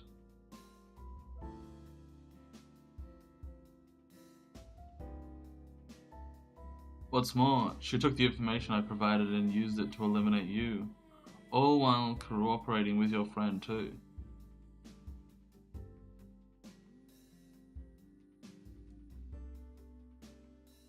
You probably worked together with Alan.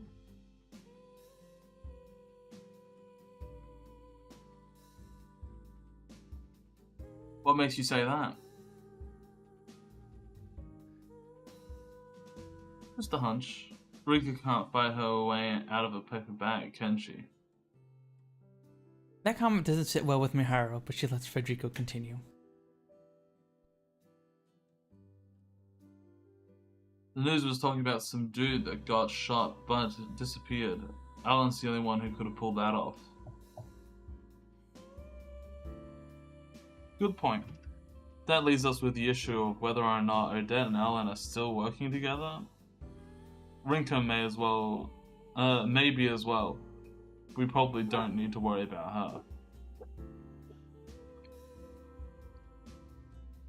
Could swing that either way, really. Odette had nothing but praise for his information network.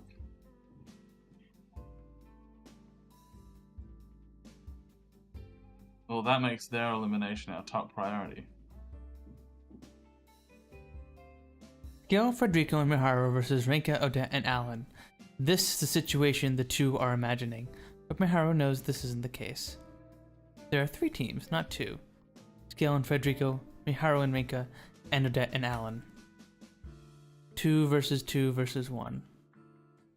Miharu's goal is to obscure Rinka's participation.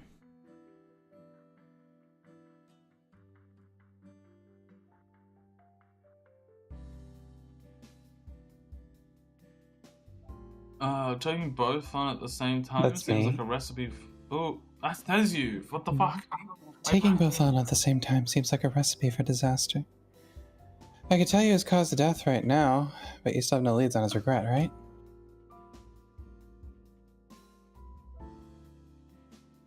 I went through it all. I went through all the public statements and interviews with him thus far, but it's as you say.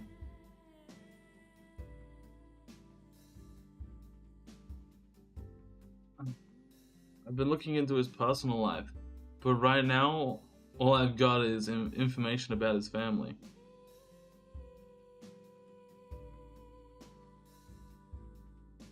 His family?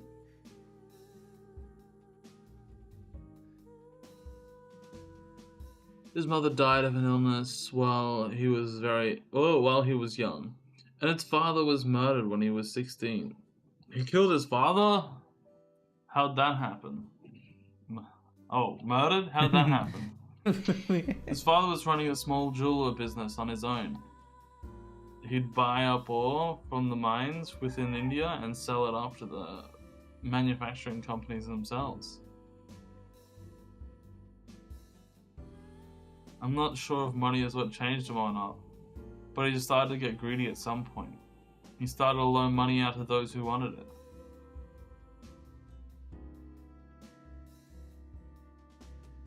And well, moneylenders aren't exactly the nicest people in the world. It's easier to say he was a loan shark more than anything else. That's how bad it got. So basically, someone with a grudge smoked him. It's his own fault for getting done in then. Federico's claim held extra weight because he had done the same work as Alan's father during his days in the Mafia. Scale shrugged in agreement.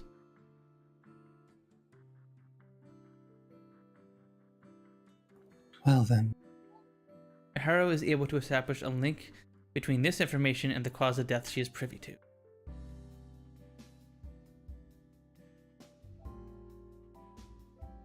Alan's exploit using his father's connections after that to build up his own company and make a fortune, all while in his teens, are pretty well known. Speaking of his family, he currently has 4 younger brothers and 1 sister. His income is what supports them, it seems. Wouldn't that make his family his regret then? I figured that myself, but no dice. That's about all I have, intel-wise. I've already tried stuff related to his business and fortune, but no hope. You're all like, got here, man.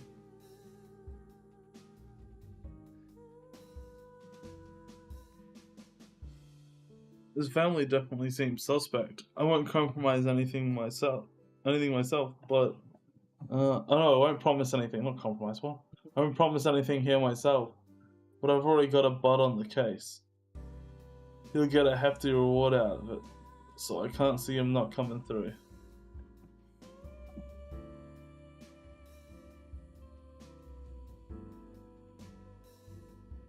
One of your buds, huh?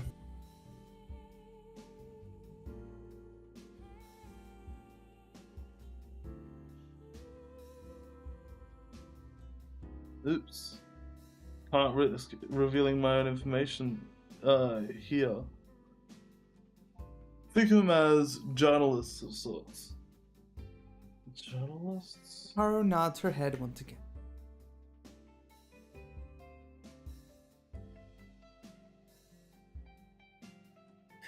I guess I'll be keeping his cause of death to myself for now.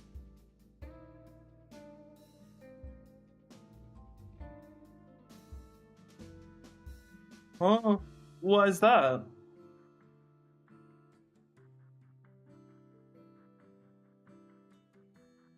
My position's no different from Rinka's in the other group. You can cut me off with ease once you think you've outlived my usefulness.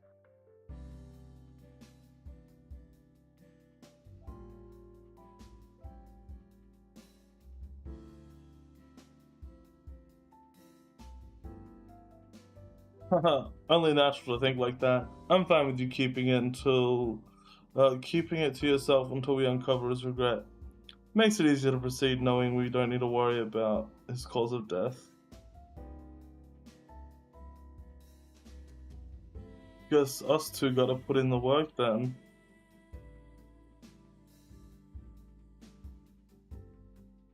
Oh, where you're going after Odette, aren't you?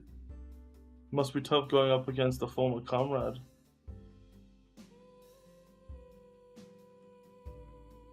You sure know how to piss people off, don't you? Not as bad as Odette, though.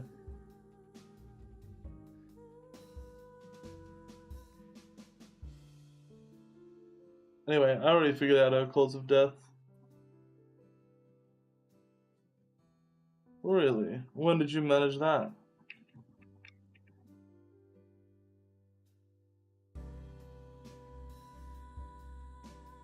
Last night, something came to my mind when I was looking at my wounds. Can't spill it in detail since it's related to my own info. But both of us were in the same place when we died. What? Why would you even say that? Dumbass! This character's stupid. I think you mentioned something like that earlier on, right? I mean, they did, but it was between him and Odette. Yeah. No, Why would he mention it to these people? These people. Weird. These people.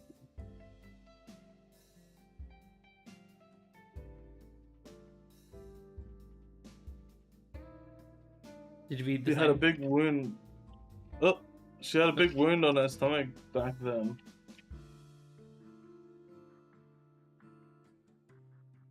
As you saw, the wound was gone when Divine Selection kicked off. Easy to assume that was her cause of death. Rodrigo takes a card from his book, allowing both to glance at it. Contents read as follows. Numeral 11, Blood Loss. Miharu and Scale are unable to obtain the card themselves, however. Both understand that this is due to their lack of knowledge as to how that came to pass.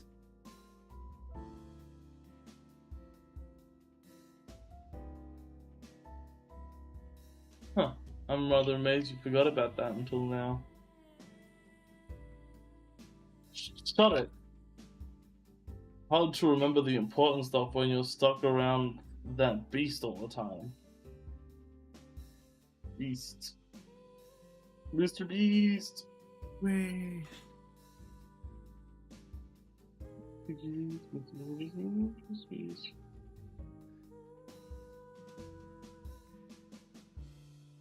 You were both at the same place when you died? Wouldn't it be safe to assume she knows your cause of death as well?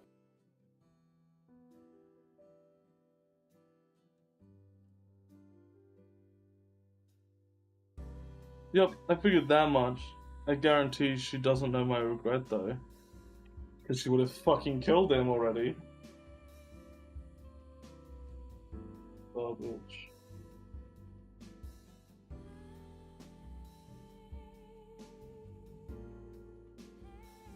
Wouldn't make sense if she did, but opted not to elect me during the last election when I stabbed her in the back.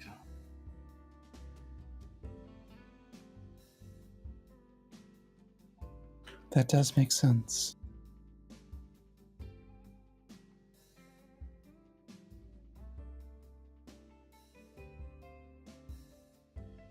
More importantly, you said you've got a lead on her regret, right?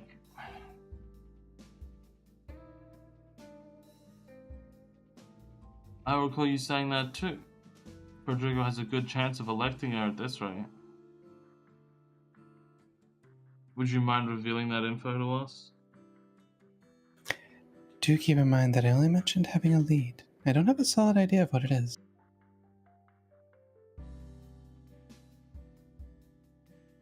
This is probably the best time to reveal it, so I'll go ahead and do so if you're fine with that. I'm fairly sure it's related to the concept of her child. Miharu makes sure to explain her reasoning. Sophia served as a trigger for this line of thought. Odette granted her the opportunity to see the world for herself. She never had to do such a thing. She simply could have forced the information out of Sophia then and there. The risk of Sophia revealing her information did exist, but Odette could have handled that in a number of ways. Instead, she chose the most inefficient yet compassionate route. Sophia trusted in that decision of hers too. Miharu is aware that Sophia was wise beyond her years. She wouldn't have believed Odette so readily. It would have been normal to assume Odette would break her promise immediately. That was part of the puzzle that just didn't fit, one that led Miharu to a certain theory. Sophia understood that Odette was being compassionate, not by instinct, but because she knew Odette's regret.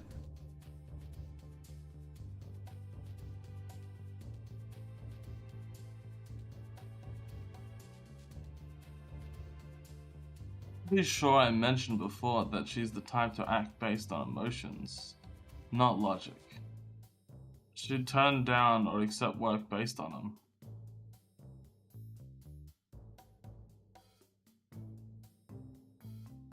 That's an interesting theory, though not quite enough to make a card appear just yet.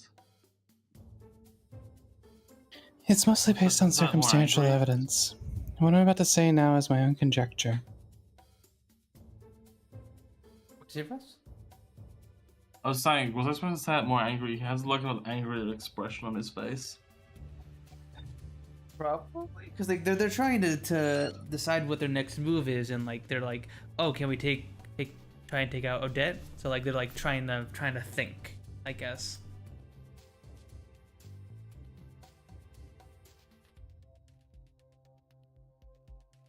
Odette's the type to not let others decide how she saves her or how she lives her life. Isn't that right, Frederico?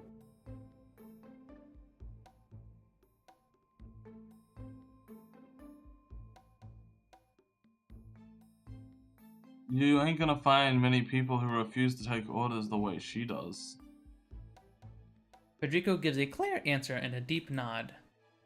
Theo rests his chin on his hand. He seems to follow Miharu's implication. When he catches Miharu's gaze, he offers his own thoughts.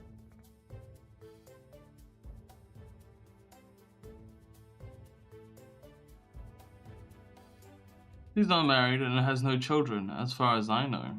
But assuming a child is linked to her regret, then it might be a case of her not being able to give birth. Perhaps due to physical complications. However, no card manifests from his conjecture. He all remains convinced that they are on the right track regardless. We're missing something, but I'm pretty confident this is a good lead to follow. Alright, I'll have someone dig up Odette's clinical records. Should be fine to stick purely to maternity and gynecological exams. Huh? Gynecological. Gynecologist.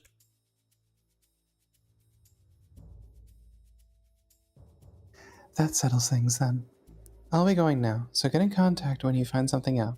As I said before, I'd rather avoid coming here too often.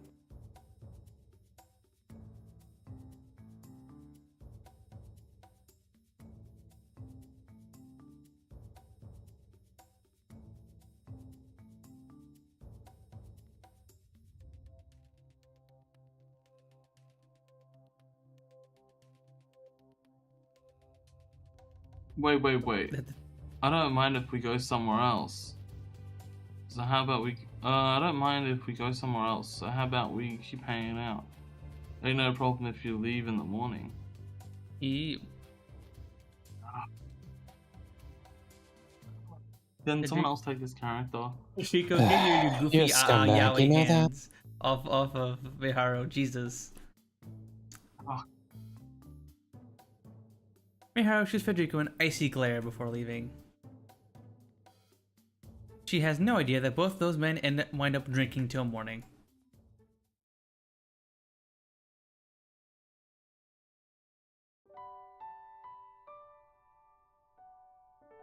Naomi's alive. She's really alive. I can't get over how happy I am. I saw her die right before my eyes, but here I am, able to see her alive and well once again. It's nothing short of a miracle. At the same time, Yu's remorseful cries after I elected him have struck with me. Those were his earnest feelings. I even experienced the scene of his death. Both of us died on that train, but the manner in which we passed differed. I've already made my decision, though. Those memories aren't enough to stop me now. I don't regret my decision. His life has served as the stepping stone I need to propel myself forward. Let's see here. Linehouse will be back in business starting tomorrow. I've already gone in contact with my gran about the logistics, and I sorted out all the orders required.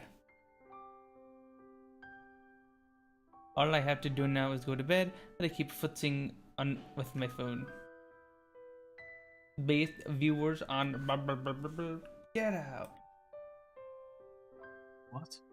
You guys didn't see it, but Automat picked up a list of viewers at blah blah blah site at here blah blah blah blah blah. But so I bonked them. You bonked them? Yeah. Oh, why would you bonk them? You could got the best viewers. I know, I could have gotten the best viewers, but jokes on them, I already have the best viewers. What the? Mm-hmm. That's crazy. How did you get the best viewers? Like who? Stack rank them. Yeah, you should rank them all. Yeah, I'll do a viewer tier list. I'll rank all of my viewers. Yeah, that'll totally not make anyone mad at me. Okay, Akibu. How many streamers have done that? What do you say, Rose? I said, how many streamers have rated all their fucking viewers? I don't know. Or like their frequent. I wonder if They're that's regulars. actually a thing. Yeah, there's no way. I mean, at a certain size, it becomes impractical to make a tier list, right? Because you just have so many obviously. viewers. But it have to be like a But small I wonder or if like mid-sized someone streamer. who's. Yeah, I wonder if someone who's got like 100 viewers or something has like has ever done a tier list like that. That shit would be so awful. I know, right? Oh. That should be the worst chatter. You just wouldn't show up in that stream anymore. It would not be fun. I want to talk to my grand for a bit. Granny. Grandma. Mainly because I have nowhere else to funnel all the feelings I've experienced in the past several weeks. She did tell me that it's fine to spoil yourself once in a while after she noticed how little I let myself cry in front of others. I should be able to get away with it just for today.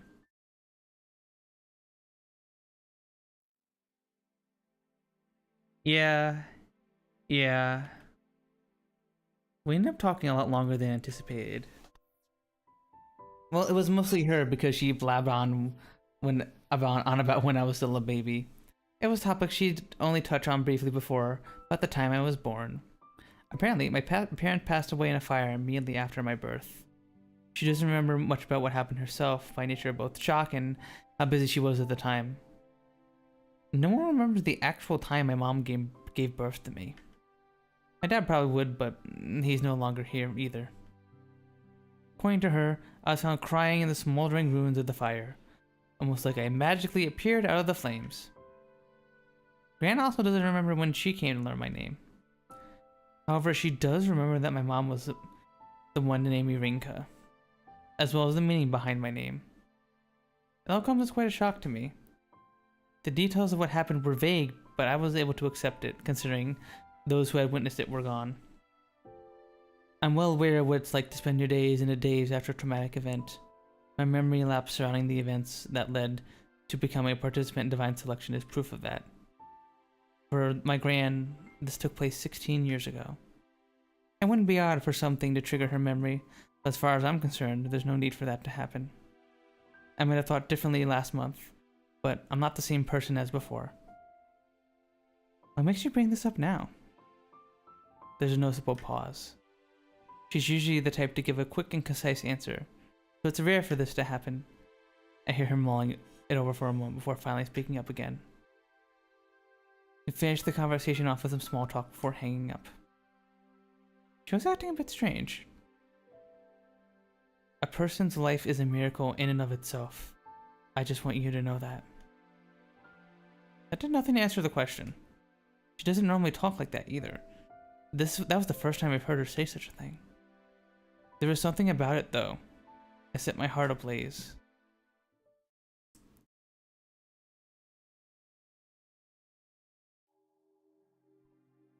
I will be right back. I forgot to fill out my Walter. Walter. It's important. I gotta fill Filling out out my Walter? Holy. Walter. I gotta fill out my Walter bottle. Yeah. Filling out Walter. I can't be voice Walter. acting with my dry ass lips without my Walter. Be right back, guys.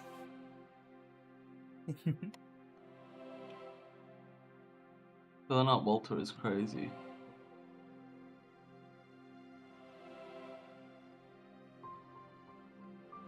Walter.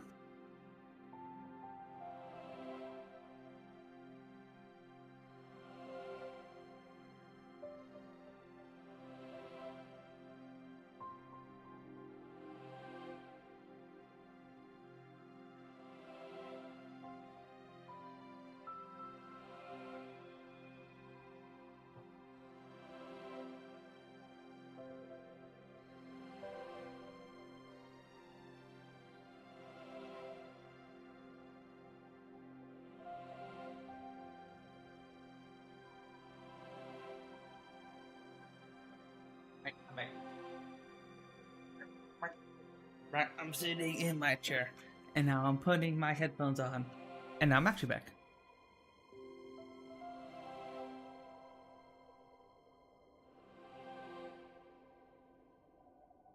You guys also take a quick break, or are you also here? I'm still here. I'm still here. Okay. Okey-dokey. Isn't this when the strange man appears to us? Yes, this Yes. is Strange Man. This is weird. I'm aware of what's going on in my dreams despite it not being Sunday. I've experienced this a number of times before, and I'm not in the court of fate either. It's almost like another side of the dream world entirely. It's not long before I hear the man's voice ring out.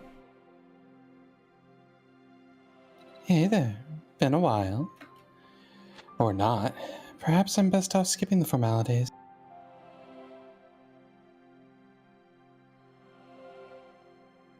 You've settled your score with fate, but the road ahead will be an arduous one. It's up to you to forge your own path from the limitless possibilities out there. Doing so is nothing miraculous. Think of it as simply riding on the tracks of your life. I must admit I'm finally finding myself interested in you humans. That willpower you well possess, how very unique. Shouldn't waste your time any longer. You're aware of what my presence in your dreams entails, I assume. It's time to unravel another layer of your memory. Feel my consciousness fade once again. His grating voice gradually fades into the distance as well. Into the distance as they fall deeper into the sea of my subconscious. Grating. His grating voice. Grating? What the hell? Grating. Oh, true. I think this does have actual voice acting. Let me see. Oh yeah, it does. I just turned it does, off. yeah. Flames envelop me. Flames powerful enough to flake the skin from my bones. My skin is charred, my lungs destroyed by the smoke.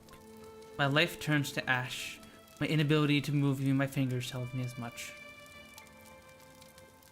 Question mark, question mark, question mark? Is this Naomi? Probably. I hear someone shouting. They're shouting the same thing over and over. The voice is eventually swallowed up by the roaring flames. My consciousness has dissipated by the time their voice fades completely.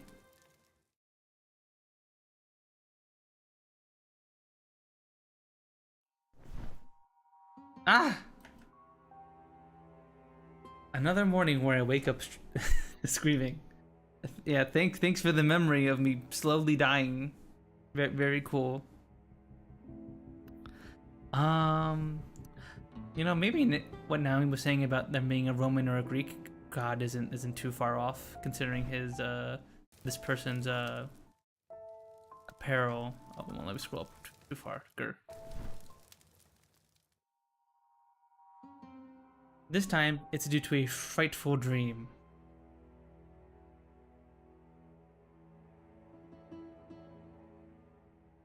Meow. I notice Leith lying right on top of me as I think things over. It feels like this has happened before. I think Leith has been there in the mornings every time she's had one of these dreams, right?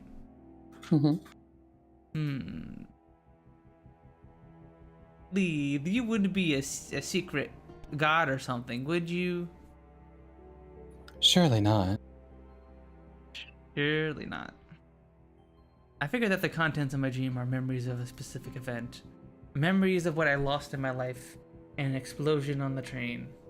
Memories of an event that had been undone. One that represented just a single possibility. Up until now, anyway. I'm not 100% sure why. Perhaps the world underwent some changes after my recent actions. There's no clear answer for now, at least. Those were memories of what happened on the train. Which mean they're memories of a much earlier time. Possible they came back to me after what my grand told me over the phone? Is that like the fire when she was a baby? Well, It's going back a little farther than I would think. Possible they came back to me after what my grand told me over the phone. Something doesn't quite fit though. I understood what was happening in my dream. There's no way a newborn would be able to form such vivid memories. Yeah, exactly. That's what I was gonna say. It couldn't have been. I was originally thinking it was the baby, but like it couldn't have been the fire when she was the baby, because like babies do not have memories. Or like then. Or do they? Was it then? Do they? Are they secretly repressed Maybe memories? she was supposed to actually have died much earlier. Maybe. And like And then like theory fate crafting. intervened or something. Rinka does seem different than the other humans, I guess. Maybe she is special in some sort of way. She's not like the other humans.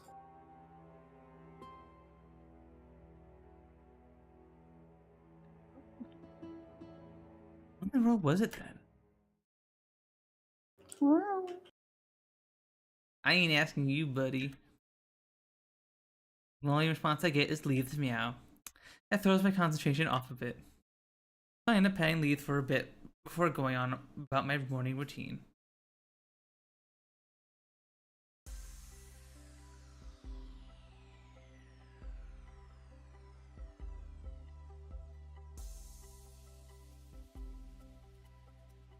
One second.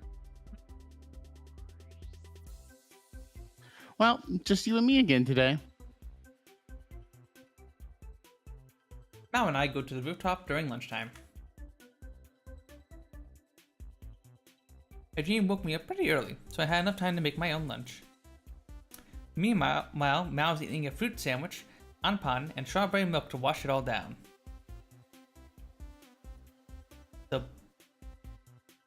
dessert is an anpan melon bread or? I think it's melon bread, yeah. Okay. So she having a very sugary lunch. I feel my heart clog just looking at that lineup. Yummy. My sweet tooth's been itching today. So she says before she starts to munch away. Maharu didn't come to school today. I was a bit worried at first, considering that this happened right after we had a little fight, but she did message me, telling me not to worry. Granted, telling me about that without explaining the situation is going to make me do the opposite. I know it's best if I stay put though. The last thing I want is to mess things up for her while she's dealing with Ciel and Federico. I make plans to hit the library with Naomi after school. I wasn't sold on the idea when I first asked her, but I figure our school is old enough to have some potentially worthwhile information hidden somewhere. Of course, I still got to work at the Linehouse as well, so the plan is to grab a number of books related to design and such and borrow them. There you go, being all pensive again. Oops, sorry about that. I get started on my own lunch after Mao snaps me back to reality. I'm not accustomed to making my own lunch. It's pretty good, all things considered. Spending time like this, eating and chatting with Mao, helped me realize that I haven't lost my regular life yet. Hey, Rennie. Mao cuts off the small talk all of a sudden. Her tone grows far more reserved than usual.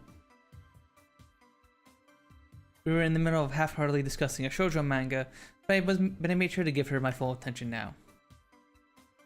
I'm not sure what you three are up to, and I ain't really concerned, since you still hang out with me. But the thing is, I can tell you've all been acting weird ever since the end of Golden Week. And our plans to hit up karaoke, go bowling, or maybe even go to the movies or aquarium, they all kind of went poof. Did we agree to go bowling in the aquarium? Oh, just thinking ahead, maybe. Always good to have a bunch of things you want to do. Mao hesitates before she continues. You know what? Forget about it. Kind of lost what my point was going to be anyway. Poor Mao. Yeah, okay. Both of us nod in agreement.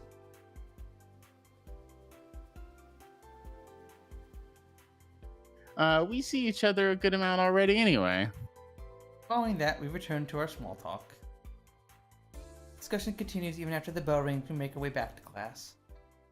We should be choosing more Mao choices. What if something happens to Mao? Mao's gonna die. No. That takes Mal fucking hostage.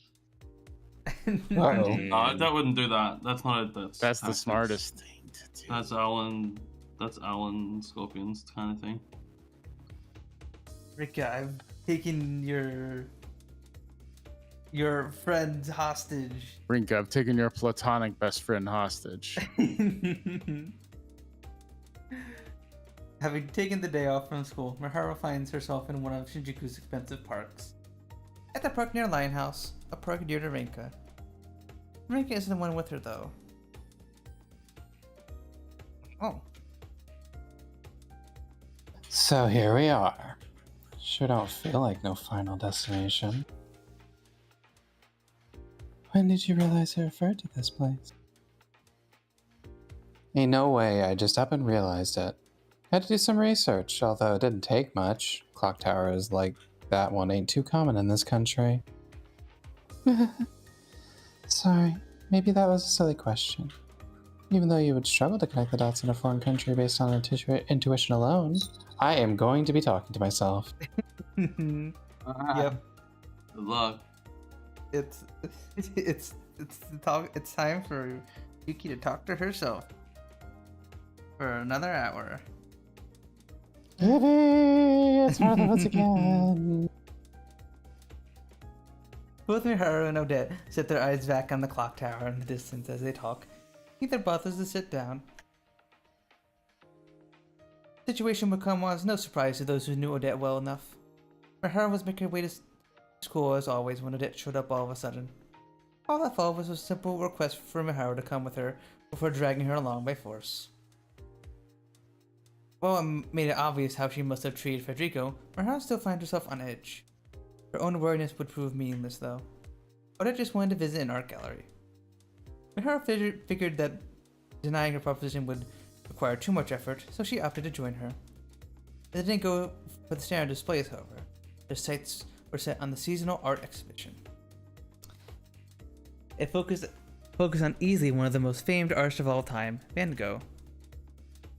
Miharu isn't too familiar with the arts. She subscribes to the belief that expanding one's knowledge should take precedence over enjoying others' creations. This school of thought clearly didn't apply to Odette. There was a look of nostalgia in her eyes when she was taking in his works. It was a complete contrast to her hearty self. While born in Holland, Van Gogh spent most of his days in France. Many of his paintings use France as their motifs too. Miharu was convinced that the look in Odette's eyes was fueled solely by memories of her homeland, though. Odette eventually stopped in front of a painting of a farm village titled The Harvest. Spent over 30 minutes staring at it, and was almost as if she had lost herself in the painting. I wonder if that's a real painting. Van Gogh. Which one? Van Gogh. The Harvest.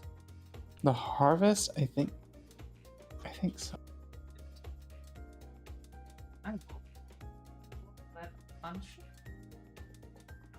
I will also plop it in. Pop up chat.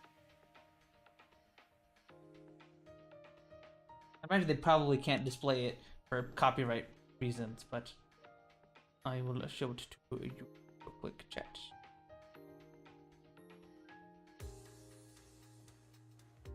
So this is the painting that they are talking about at the moment. This is a very pretty little painting. Cute. Just in some wheat. It's my vibes. Except for the monoculture. She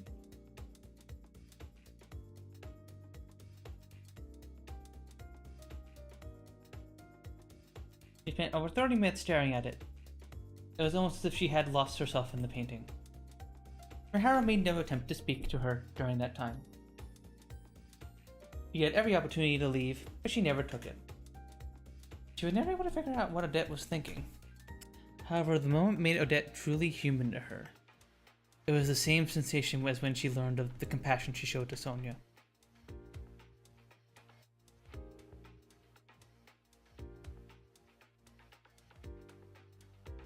Bet you weren't expecting to see me like that.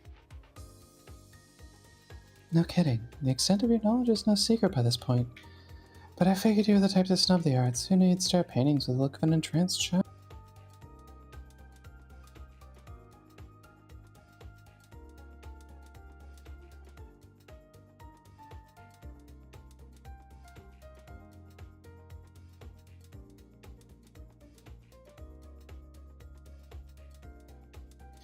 Damn right I am. Ain't no one gonna focus on the present in the face of the true art.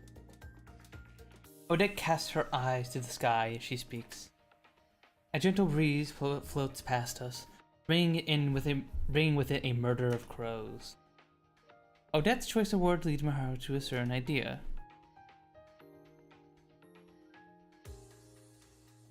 You must be aware that we're closing in on your regret, right?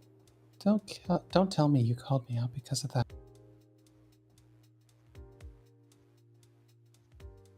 Yep, hit the nail on the head, kid. Chances are Frederico's gonna figure out my cause of death soon, too. So you came to me because I'm the easiest to discuss things with? Wait, negotiation isn't a tactic that you'd use. Miharu fires a glare at Odette. She's on high alert now. At the same time, her alarm serves to trigger her nerves.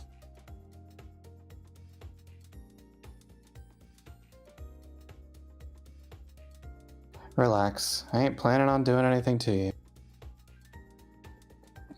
Divine selection's just a big game to me. In the end, if I win, I live. If I lose, I kick the bucket. If the road's coming to the end, then all I gotta do is enjoy it till then. I'm fairly sure the people you eliminated never saw it that way. Sophia in particular. Then again, I don't have much of a right to say that myself. Miharu trails off, shaking her head. Odette and Federico may have been the ones who led Sophia to her elimination, but it was Miharu who ultimately carried it out. Her reasoning, however important it may be to her, will never change that fact. Don't you want to live? Sure as hell do. The more exciting stuff there is left to do, the better. Here's the thing. My regret ain't something I'll ever be able to achieve, so I ain't got no issue with dying. Life itself's been something of a game for me anyway. In fact, you can't change shit, no matter how much you level up. So my feeling that something was off proved correct. Your body is... Don't worry. I'll talk.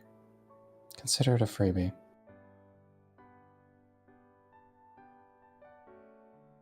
The place I was born resembles the village in Van Gogh's The Harvest. It was a big old countryside stuck way in the past. You, young Odette. Odette shares the story of her past with Miharu.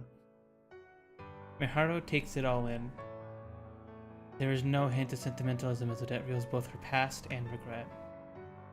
In fact, it sounds the same as if she were telling an inconsequential story.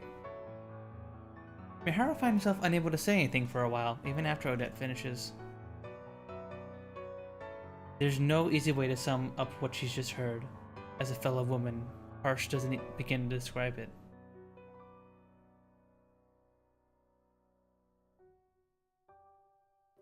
I think I've lost the right to berate Rinka now. The first thing to emerge is criticism towards herself. Odette lets out a hearty laugh when she hears that. Feeling sympathetic, are we? No, I just don't know what to say to you. Odette's complete lack of emotion towards her own past strikes fear in the heart of Miharu. She shows no sign of either sadness or anger. Odette is a broken soul. That's how Miharu feels. The reality that her regret would elude her for her entire life likely took its toll on Odette over a long period of time. Why did you share this with me? Because you've got the right idea about what it takes to be strong.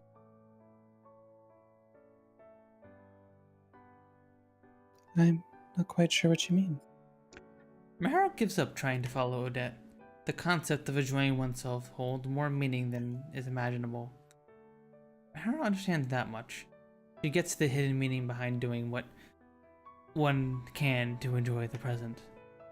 That's why she can't figure Odette out. Just so you know, you're going to be Scale's target during the next election. I reckon he knows you and Rinka are still buddy-buddy, but he's letting you off the hook for now. The 8th round will probably involve Federico electing me and Scale electing you. He'll be able to achieve his goal by getting Alan's cause of death card from you after that. He's basically already done with you. Excuse me? Miharu fails to hide her surprise at Odette's sudden claim. Yeah, that's not throwing the curveball, huh? Not over the idea that Scale is done with her, though. I know he's in possession of my regret card already. But when did he get a hold of my cause of death?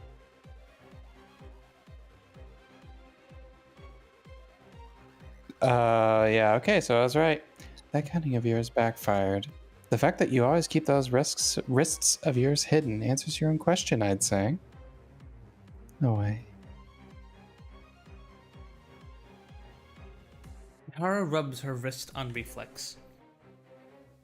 Whenever Miharu wore long sleeves, they seemed to be intentionally longer than usual, and when with short sleeves, she wore gloves. And that she does so to keep her wrists concealed, even when stretching out her arms. In cases where one might be able to take a peek, she would use her bag, card book, or even her other hand to keep them concealed.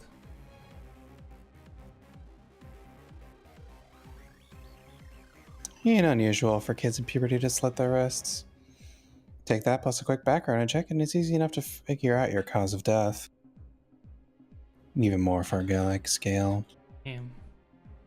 They let you wear long gloves at that whatever cafe you work, don't they? That's pretty rare for restaurants. He even took the time to pay you a visit there to confirm his suspicions. It's a bit frightening how much you know. Ain't gonna take that from a girl who figured out my regret from a minor decision I made. I don't get it. Why tell me all this? I assume you'd find some fun in knowing the person responsible for your elimination would get a taste of their own medicine. Come on, just watching you realize that the others have seen through your own weakness does the trick for me. Scale's keen when it comes to other people's weaknesses, which is why he's so good at gathering intel. You're kind of similar to him, but fundamentally different. Let me say this loud and clear. I love you, kid.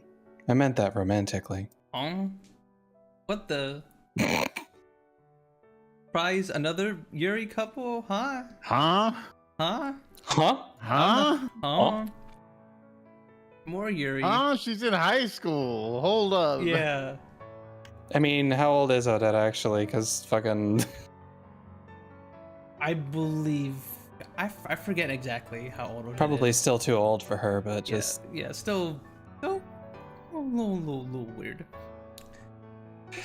That ability of yours to zoom in on the weak side of others made me fall for you. Granted, I've been interested in you ever since you beat me to the punch during the 4th round. Doubt I need to explain why I'd want someone like that to live now, do I? Where did that come from? I'd much rather you not toy with me. Mahara loses her composure due to Odette's sudden confession. She pouts a tad, averting her eyes from Odette, who continues after that.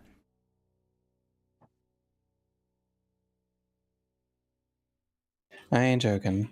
Me and you, we're both weak. Weak people are always going to attract one another. Besides, I swing both ways. So long as the face and body do the job, I'm down. Guess you could say me and Frederico are similar in that regard. Ew. Odette, you don't want to be comparing yourself to Federico. I'm sorry, but I can't accept your feelings. Assuming you're actually serious, Rinko's the only one my heart has room for. One-sided love's just another sign of being weak.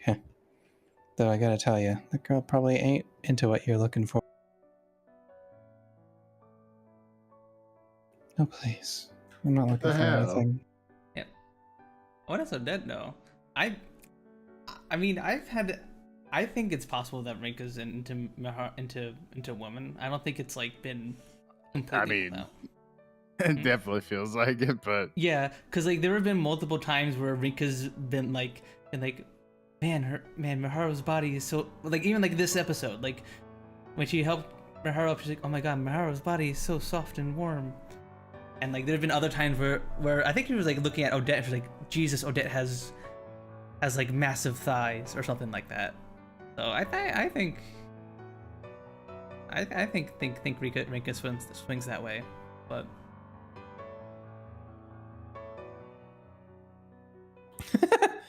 I know. Odette follows her sarcasm up with a serious expression. The sun switch frightens Miharu a bit. She takes every effort to show her own fortitude in the face of it. Don't make the girl you love sad. You get what I mean, don't you? Painfully so. Miharu nods while answering. She made the decision to offer her life for Rinka's sake, and she knows that decision will not result in Rinka's happiness.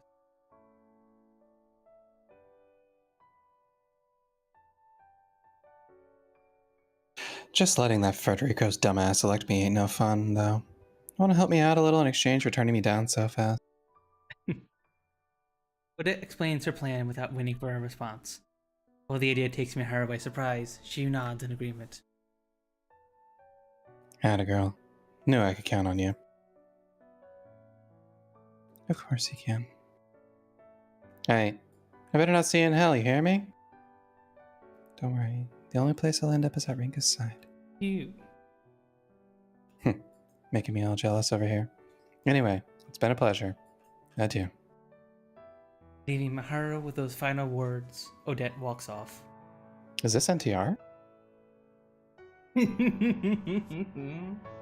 I mean, I guess? Has Odette been NTR this whole time? Miharu collapses into a nearby bench in an effort to calm herself down. Once she settles down, she remains there until sunset. Odette's comments about weakness leave her deep in thought.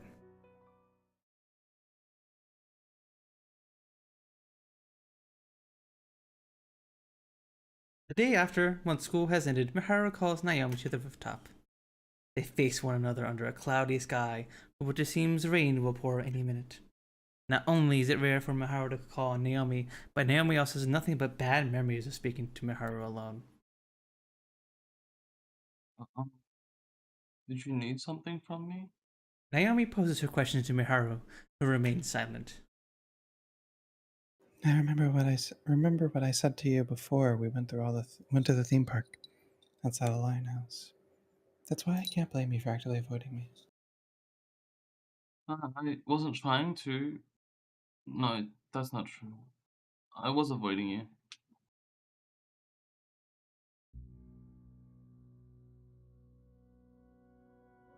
The event Miharu refers to took place on May 5th, the day following the juncture of causality.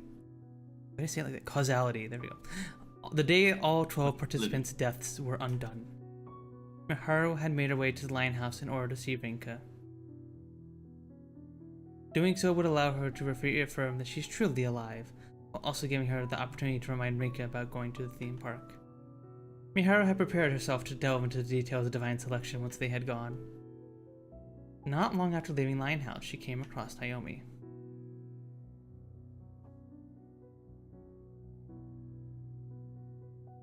I like her outfit. Oh, hello. It is a cute outfit. Naomi spoke to Miharu without thinking twice. Miharu, on the other hand, remained silent after trying to face her.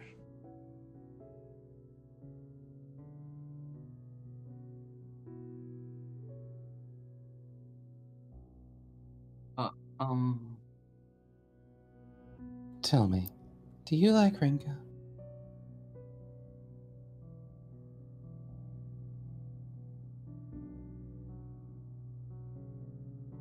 Huh? Well, I really look up to her, and I think she's great, a great upperclassman, but...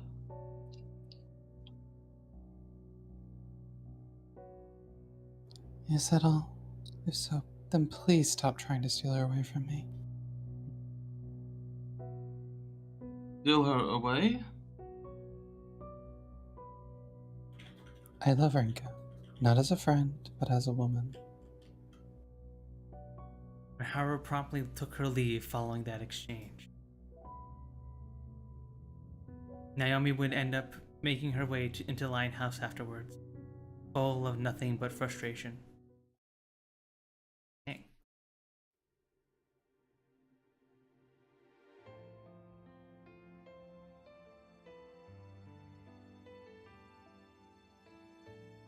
I understand why you acted like that now, though. You had already become a participant in Divine Selection, hadn't you? I can't get upset knowing that.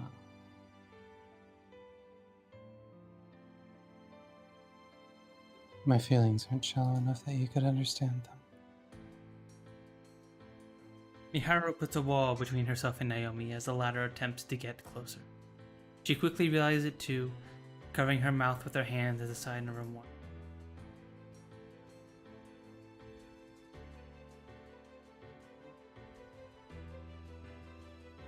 It's no secret that I don't like you. Your personality aside, you kept taking time I could spend with Rinka away from me. Oh, okay. Poor Naomi. What the fuck? Miharu's words are as blunt as they come. Naomi only directs her gaze towards the floor. Not simply by virtue So of real Miharu. for that. being what?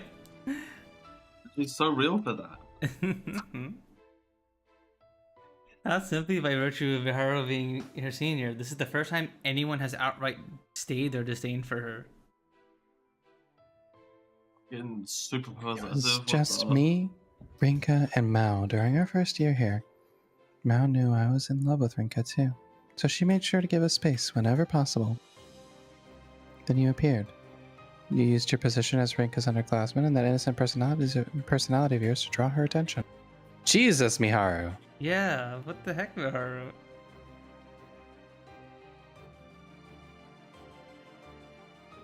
That's not true at all. You knew my feelings for her, but you couldn't care less. In fact, you even used divine selections as a means to get closer to her.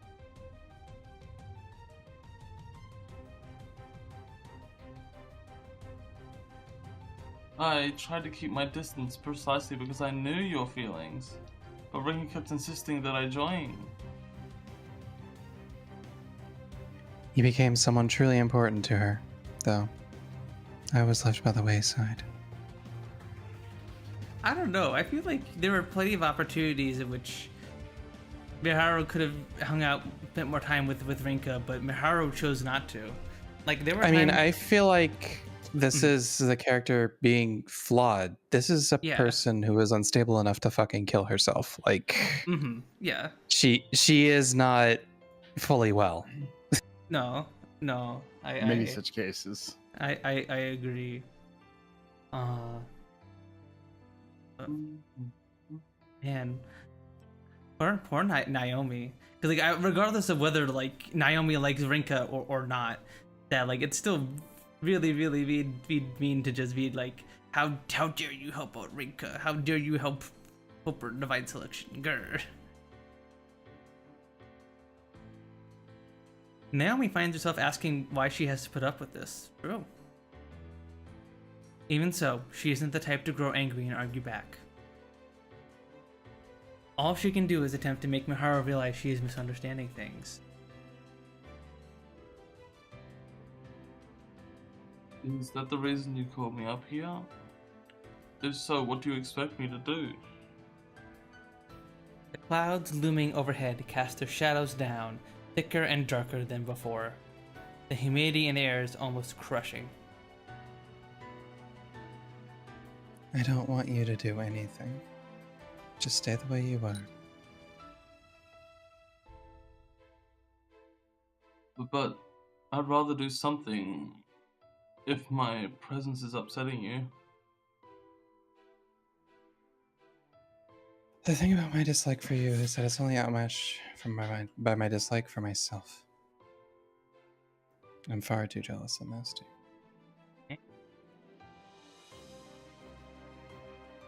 The more I realize that I take after my awful parents, the more I find myself wishing I was dead. Miharu speaks boldly, takes the glove off her left hand and shows her wrist to Naomi. A number of scars are visible. None seem recent, but the implication is clear. This should make my cause of death obvious. It was no accident that I died. I chose that path for myself, and thus I shouldn't have the right to live.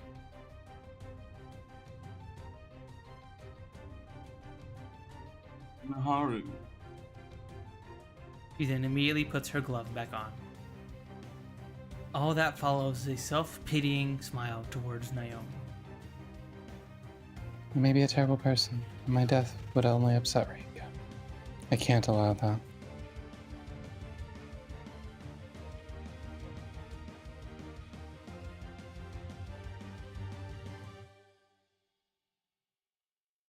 I'm never too comfortable around you, and I doubt that will change, but even so, I would be sad if you died too.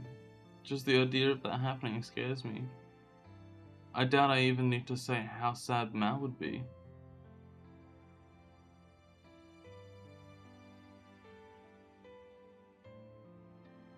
So tell me, who is targeting you? Naomi's question takes Miharu by surprise. However, it helps to put everything into perspective. It is doubtless that Naomi has spent every passing moment thinking about divine selection, all for Rinka's sake. This is precisely why Naomi could zone in on what Miharu wanted to get across in this conversation.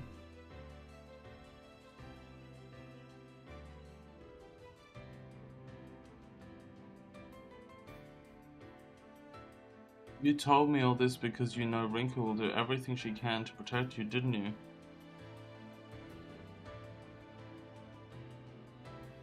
It's numeral 9. Scale Jones. I know both his name and cause of death. Miharu gives Naomi a brief rundown of what Odette told.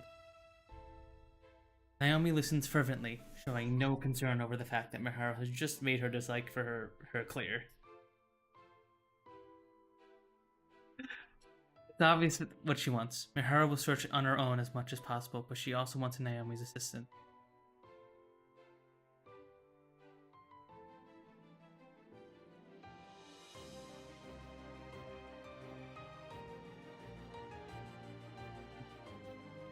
Things might work out better than you think.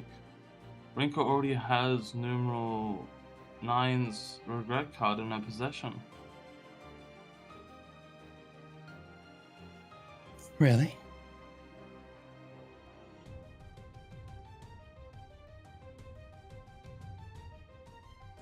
Really? It's his gold medal, but a card won't materialize just by hearing that, right?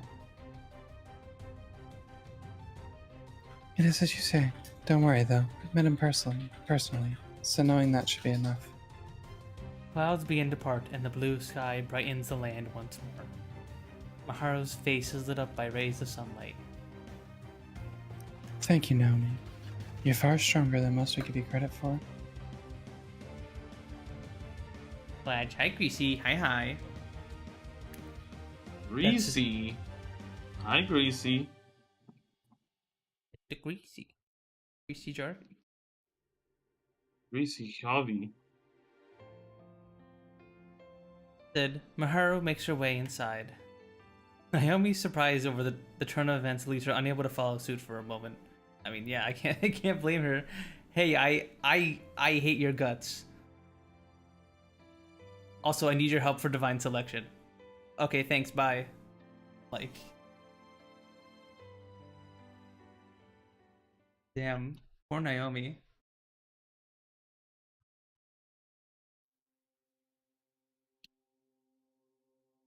Huh? Gail hasn't called us over for today's meeting. I couldn't settle down though. So here I am, drinking away at Milk Crown. At Milk Crown. Milk Crown. Milk Crown is the, who don't know this, is the sequel to Guilty Gear. I don't know why, it makes me think Guilty Gear. Oh my god, that would be pretty good as an anime fighter. Milk Crown.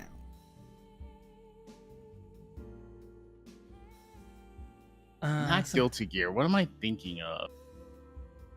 It's an anime. It's not a fighting game. Maybe got Crown in the title. What's it about? Why is music so hard? Yeah, Guilty Crown. That is the one I'm thinking of. Guilty Crown. Okay. I don't think I've watched that one. Also, based Greasy okay. for liking this track too, because I remembered last episode I was like, I like this track a bunch, and then you guys were Me like, too. It's elevator music. I was saying how I like the music. It was Rose who was the hater. What? SMH Rose. No, SMH. I couldn't possibly hate visual novels. She needs like a 18-minute long prog song. Yeah. Yeah, real. Oh my god, I re-listened to fucking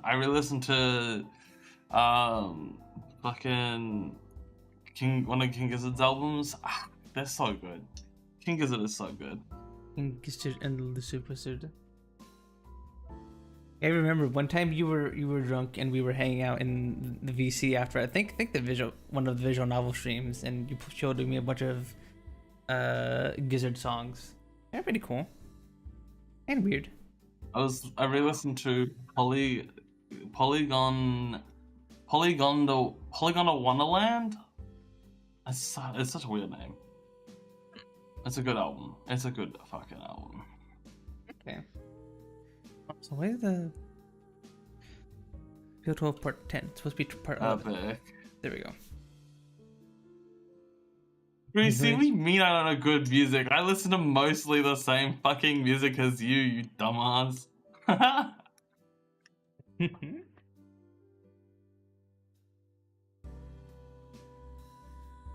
Some Japanese whiskeys, my choice of drink for today. Some Japanese whiskey is my choice of drink for the day. For yeah, okay. The thing is meant to be he's. Oh, I thought that was Greasy talking, not the. No. Although I think that is something Greasy would say. Greasy is smoking tobacco that he grew and toilet wine, prison toilet wine. There was someone at my work who, when they were walking out, they were wearing a Pink Floyd shirt, right? And I then asked them, "Do you smoke weed?" No, it was like, "What's your favorite Pink Floyd album?" Because I was like, "Oh, they're wearing a Pink Floyd shirt. They love Pink Floyd, right?" And he was like, "Oh, I don't know any Pink Floyd. I don't listen to Pink Floyd. I don't even know who this is." And I was like, "Ah." And then I was like, "Okay, what music do you listen to?" Because I was like, "Oh, maybe I can relate to them in some way, right? Like maybe they listen to something that I listen to." And then they were like, "I listened to Taylor Swift," and I was like, I really don't know. Like I've heard Taylor Swift songs, but like I could not relate to that at all. Oh, I can sing. I can sing like every word of at least 10 Taylor Swift songs, and I've never listened to them by my personal choice. Yeah, I don't know. I don't think I could do that, but I have heard a lot of Taylor Swift songs just because they've gained major popularity. Like, it's insane. That being said, that person, I was like, okay, sure. They said something about not being on social media, and then they were like, "Oh, actually, I have listened to something." They listened to something a little bit more recent. They don't just listen to pop music that's from, they don't just listen to pop music that's from like the early fucking mid 2000s. I don't fucking know. When did Taylor Swift start getting popular?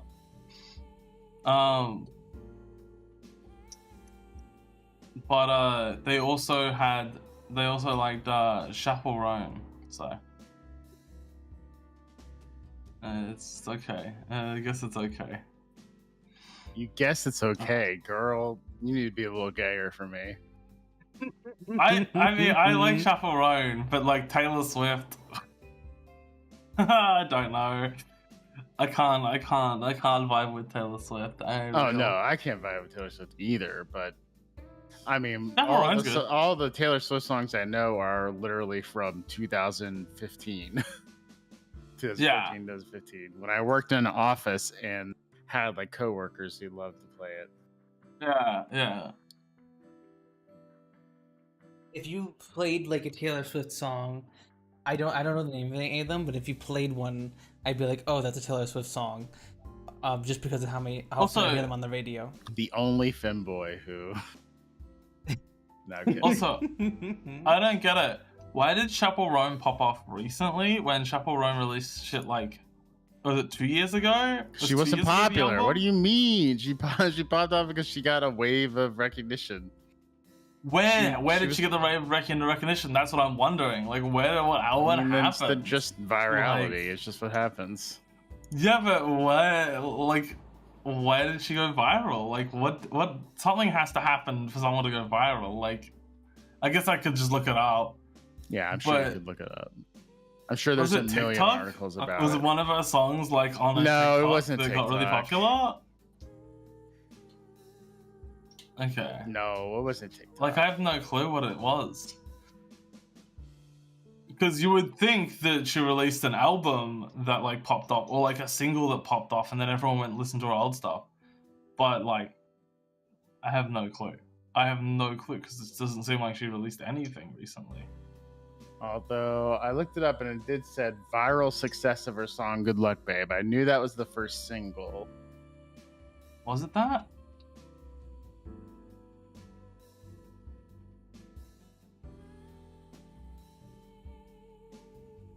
I think it's popped on TikTok now. I didn't get a chance to ask if that person, because this is while they were walking out, so I didn't really get a chance to ask if they'd listened to Charlie XCX. So I wanted to see that because it's kind of like in the same the same. I feel like people who like fucking Chaperone also like Charlie XCX, but maybe not. Oh damn.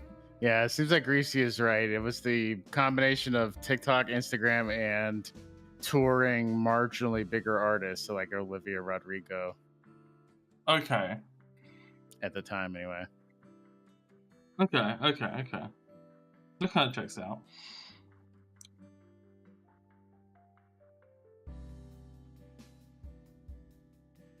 Me too, Greasy. I love Olivia Rodrigo.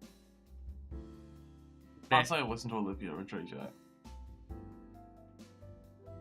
Olivia Rodrigo is like, how would you explain? She's an artist. Like my top song of 2021 was a song from her album Sour. It was literally like the first song. Is that the one with the purple? Is that the one with the purple cover? Yes. Yeah. The very first song on it is like the shortest one, and it's just kind of it's like a pop punk song. It's pretty good. I liked it. Concert from your boat, Greasy?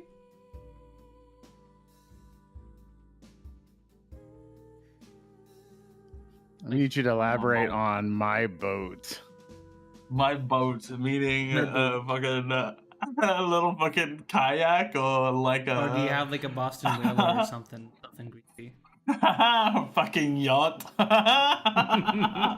Greasy has been sending me postcards from his fucking yacht. What the hell?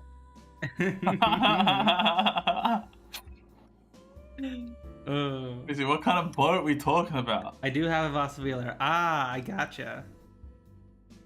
I gotcha. Know what the fuck that is. That's like a. Was it I'm just like looking it up. I'm just looking it up. Type Boston Whaler. I'm just looking it up. Okay, that kind of boat. Alright, yeah, it's like a 10-footer. Some are a little bit longer, but like. Wait, Greasy, are you a dad? My dad had one of those. That's why I knew. Fun fact. I actually have a boating license. I can totally drive one of those.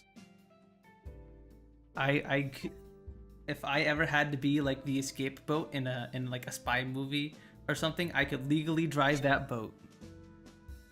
I had to pee, so I walked away real quick. First of all, it's totally stereotypical puns that you are a boating family, like upper middle class New Jersey boaters. Second, Boston Whalers, pretty nice. I mean, you know, if you're gonna have a boat, might as well. Mm-hmm. But you said 10 feet long. That would be a short ass Boston Whaler. Yeah, no, Second of all, Reese, why do you have a fucking Boston Whaler? Are you secretly a little? A 1978. Oh, okay, never mind. I was like, okay. Is Greasy secretly a trust fund child and I didn't know? No, Greasy's just carving it out with a vintage Boston Whaler and fixed it up. Okay, never mind. You're still cool. I was worried that maybe you weren't cool, but now you're still cool. Yeah, thankfully with like those older boats, as long as you can get a suitable engine to just put on it, then like you're kind of good. Yeah, and at least $10,000 equivalent in labor. Everyone I know who's ever fixed up a boat from the 70s or 80s has spent so much fucking money doing it. Yeah, like boats are expensive and they are a lot of effort. Based on what my dad has told me, I do not recommend getting a boat if you are not going to use it often. Because every time you take it out of the ocean or the even like a lake, you have to like wash it down. You have to like Oh yeah, you gotta actually take care of it. My little brother has a boat and he, I mean, does not have the money to support it and is constantly fucking that shit up.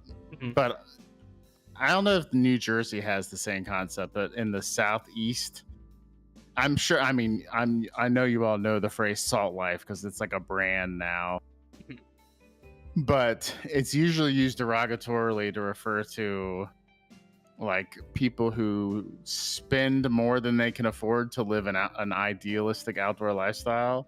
So like they have like a boat that they think they need to tow a truck, and they have a boat at all, and those things are things that people who classically can't afford them buy, and then find out that they don't have enough money to maintain or actually like use. Yeah, there are a few people like that in New Jersey as well, where they're like they'll get a boat and then they'll use it for like a year, and then they'll be like, oh, this is costs a lot to maintain. Why don't I put it in like a marina or something? And then marinas cost a lot to like hold on to your boat, because like basically you can go to like a marina and just be like, hi, I would like to leave my boat with you guys, and they're like, okay, that'll be however much a month, and that can also be expensive. And also leaving your boat in the marina can be bad because you're just leaving your boat in the water, so it'll start to get yucky on the bottom. You get some barnacles. Yes. True. Barnacles grow on plastic? I have no clue. Oh, okay. The fuck do I know? Usually you only see them on like metal. Metal and wood? Yeah, and wood. But yeah, driving a boat is fun. Being on a boat is fun. Having and owning a boat, big pain in the butt. Yeah. Do not recommend. Having a family member or a close friend with a boat, that's the best. It's kind of like kids. I don't want any children, but being an uncle, that's kind of cool. Yeah. Being an aunt, that's kind of cool. Exactly. I do recommend trying to drive a boat though. It is very, very fun. You're driving around it on high speed, like hopping up and down. It's very, very fun. All right, we're reading a visual novel. Yeah, we're doing that. Were Wait, we? we are? Wait. Well, I mean that tangent did take us a little bit over time, but try to get it out. Do we want to keep reading? I'm down to keep reading if you guys are. If everyone else is, I'm okay fine. though. Yeah. Yeah. Well. We get through this scene, I guess. Yeah, let's Okay. go through the scene and then call it. Okay, sounds good. The name is one simple kanji.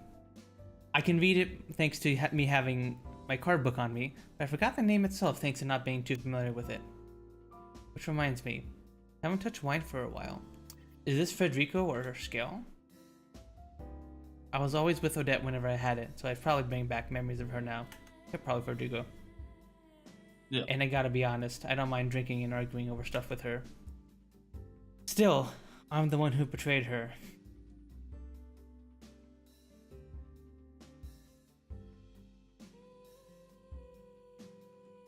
What kind of dumbass gives themselves a guilt trip about at this point? I don't got time for that. I want to live. What I did was the right choice to make that happen. I already have her cause of death. It's just a matter of time before I get her regret too. If this ain't things going smoothly, then I don't know what is. All I got to do is take care of that asshole Alan afterwards. No one can touch me now that I've partnered up with Scale.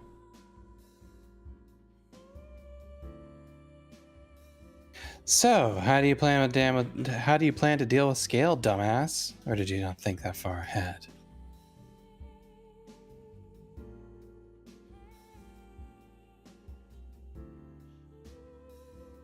Whoa. Odette is nowhere to be seen. I tut at myself again. I might be drunk, but there's no excuse to let myself hear things. I'm having drunken hallucination. That's something she'd say though, no doubt. Odette was there when I partnered up with Scale. I figured I'd be able to handle myself afterwards.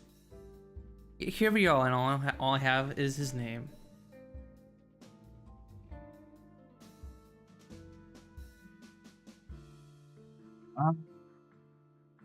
You don't got a clue about my cause of death or regret, though. Why is I think I brought this up before. Why is Federico's hand so big? Like specifically the Yaoi hand. Oh, just the left one is a yaoi hand. The artist. They Like- probably hired a yaoi artist to fucking do the art. But like the other hand looks normal, so I don't know if it's a like a perspective kind of thing they're trying to do here. It's just Is perspective. it like holding It's out just 'cause towards they're- us, or? Okay. I'm gonna look at it on my monitor. Mhm. There, and they're about the same length. The index finger. Yeah. They're it's like there's a tiny difference, but I do think it's perspective. Okay. Weird. Chances are Odette knows about the former by now. Would only make sense considering I know hers. I'm the one that's gonna elect her though, so there's no risk of him obtaining any of my cards.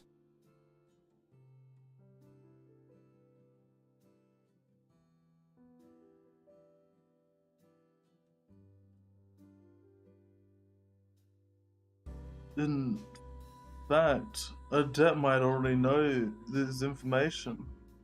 That'd be good.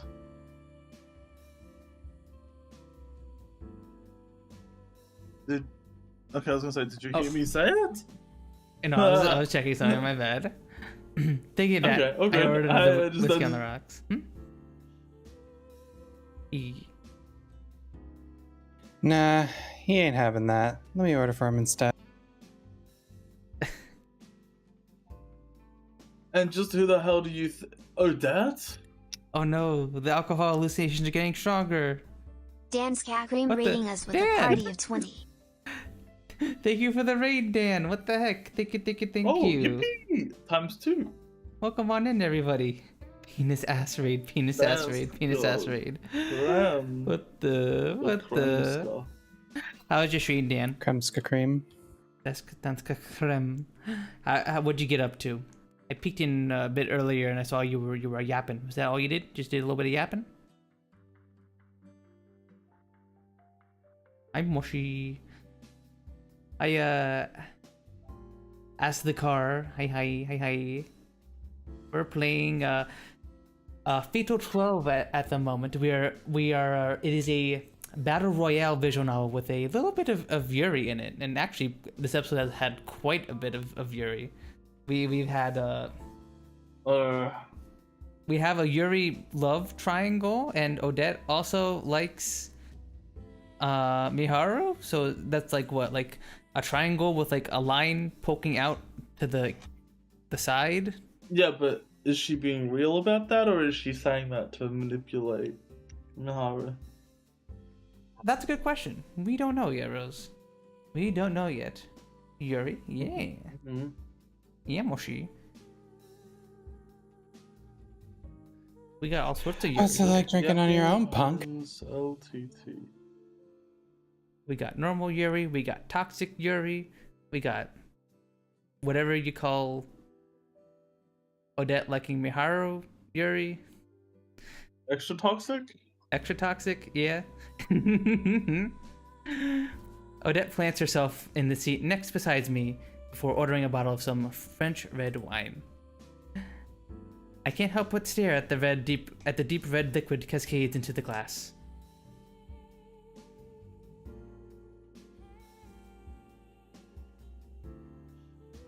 Its illustrious color almost puts me in a daze.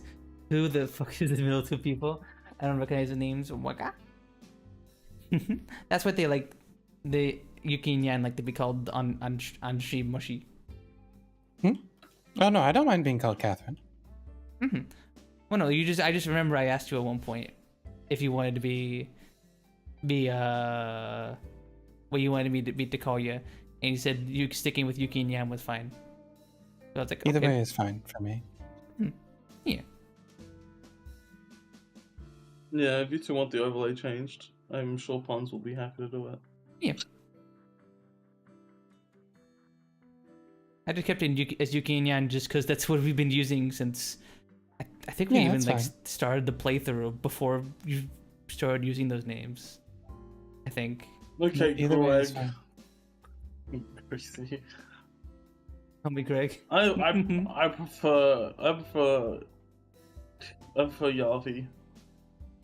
We see. I know. I'm just being a gremlin. I know, Mushy. I know. How dare you, Mushy? I'm so actually offended totally. You can tell by the tone of my voice that I'm very offended. How dare you, Mushy? Grr. You can also tell by my tone of What? voice that I'm totally the fuck offended. did you say about me, you little shit? I will have you Grr. know that I graduated top of my class, the Marines or something. What? I'm not calling you squirt, Yavi. I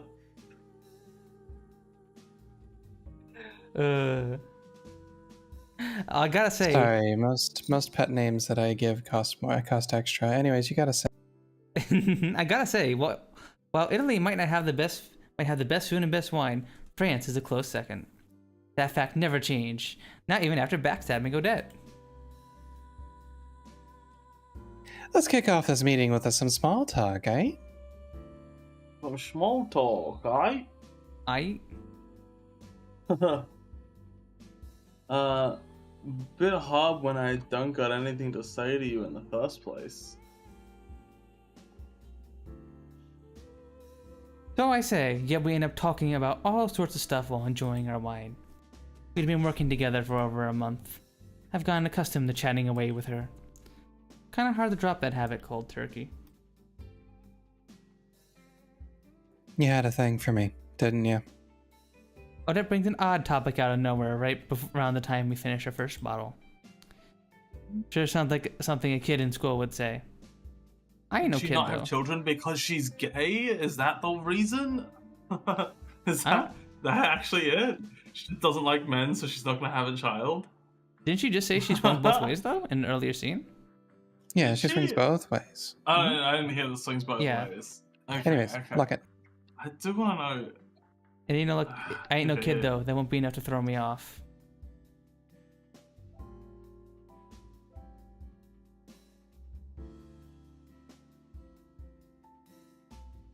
Don't flatter yourself.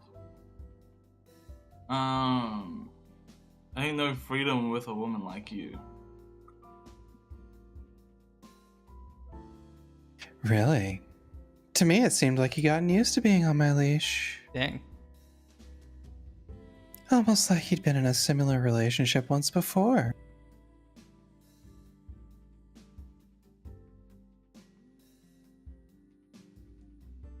Are you just talking crazy?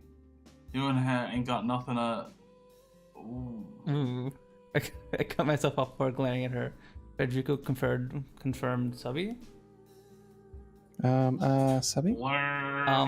Definitely subby? subby. Who would ever want to be on a leash? Yeah, Melanie, who would ever want to be on a leash? Ruff. The flickering lights in here are starting to piss me off.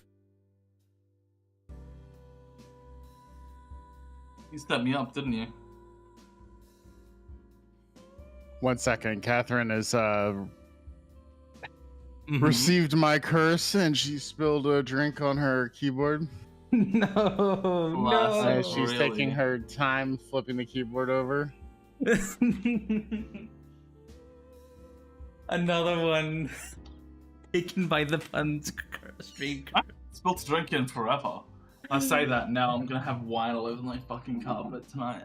See you later. Put this bill on his tab for me. Odette wastes no time in leaving the bar. I feel my entire body shaking, wine glass still in hand.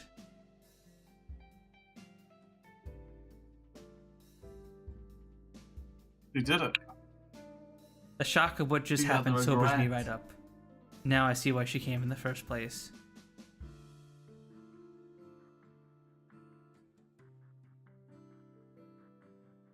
You dug up my past, which means she knows my regret. She came here just to tell me that?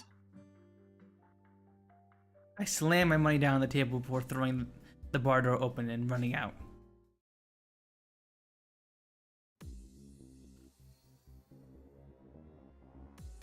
Damn it.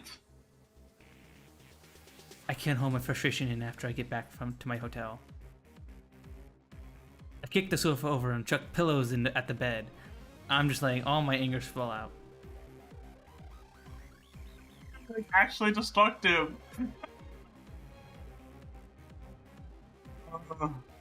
Taking all my anger out. I'm screaming into my pillow. On my pillow. Hihi. This ain't good at all. Yeah, better have the info I need, otherwise I'm screwed.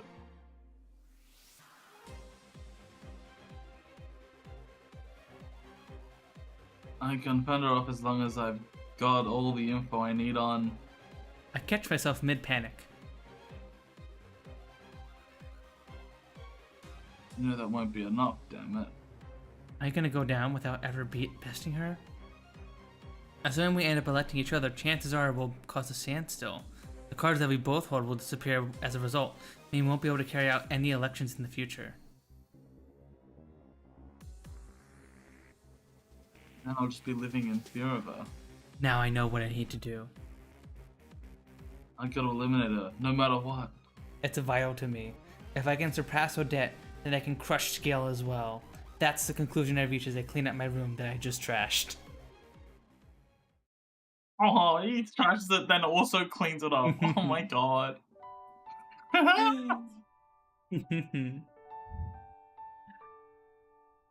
He's silly Billy. Alright, you guys want to wrap up here? Yeah, especially It's a since good spot shit all to over my wrap keyboard. up. Yeah, it's a really good spot to wrap up. Yeah. Ripper. Yup, damn, that was a crazy episode. The Odette, Miharu Yuri, I was not expecting to happen. That was a curveball I was not expecting. Damn, a lot of stuff happened this episode. Miharu and Naomi being okay. Got a lot of stuff set up for next episode. Wait a second. Hmm? Do I only have Mal now? My character's always died. You died. Mal's gonna die next time. No. I hope. It's actually a curse towards the characters. True. It's okay, I'll give her Odette. No, I'm not nearly mommy enough for that. The joke is Odette is going to die momentarily. Oh yeah. Momentarily. You don't have any faith in her? And by momentarily, you mean in the next episode, next Saturday at 8 p.m. EST. Well, that might be like my birthday or something, so maybe. Oh, okay. Then the Saturday after that, maybe at 8 p.m. EST. Tune in. Tune in. We're killing Odette. And maybe Federico's dying too. God, I hope Federico dies before Odette. Come on. They're both not I hope the we get a greatest. double kill. They're neither of them is the greatest, but Odette has got a little redemption compared to Federico. He sucks. True. I have not seen a single positive quality of Federico at all. Quality. He's slanging that thing, you know.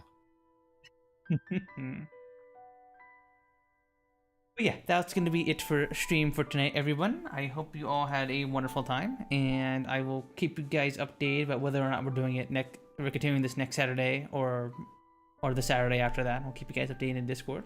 Speaking of, you guys can join the Discord by doing this. Clicking my link tree here. I also got a Twitter, and I got a Blue Sky, and I got a YouTube, and all that good stuff.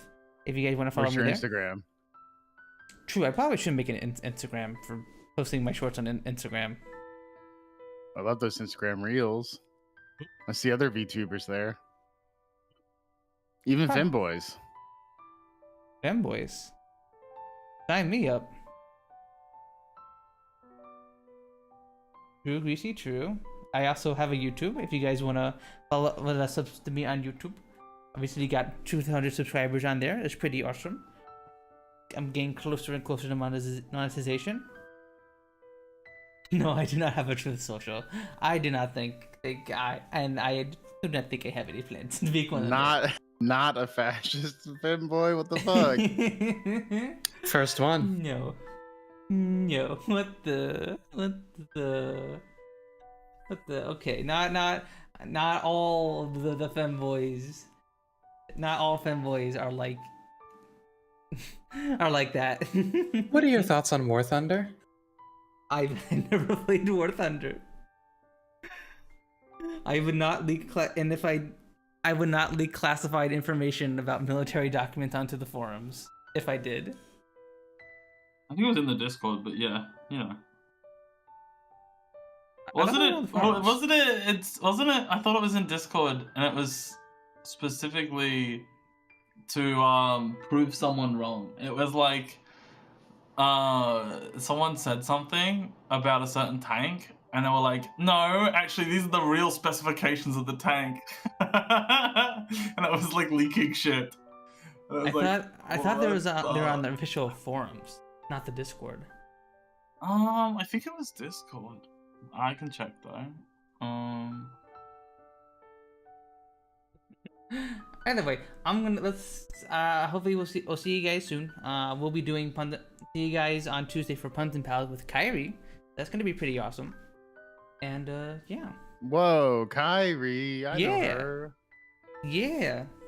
Our favorite green fox is gonna be our guest on Punz and Pals tomorrow. Not tomorrow. Forget Tuesday. Not tomorrow. Tuesday at 8 p.m. EST. Yes. Now we must, as always, make the hardest decision of the stream, which is, who the heck do we raid? Who the heck? Who the heck? I do see an Akibu bot, but I think we raided her last week. Let's see if we can find someone. Yeah. Someone else we can. I don't think there's anyone. Is there anyone in the Field 12 category? No. Never. Maybe one day, Rose. Maybe one day there will be someone else playing Field 12 that we can raid. I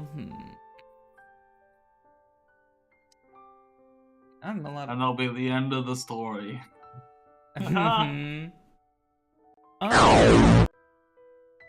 Oh, I see. Someone we can snade. Someone? Sneas Snaggin raided me a while ago, so I'm gonna go send you over to Snim. Gonna send you over to another Snim boy.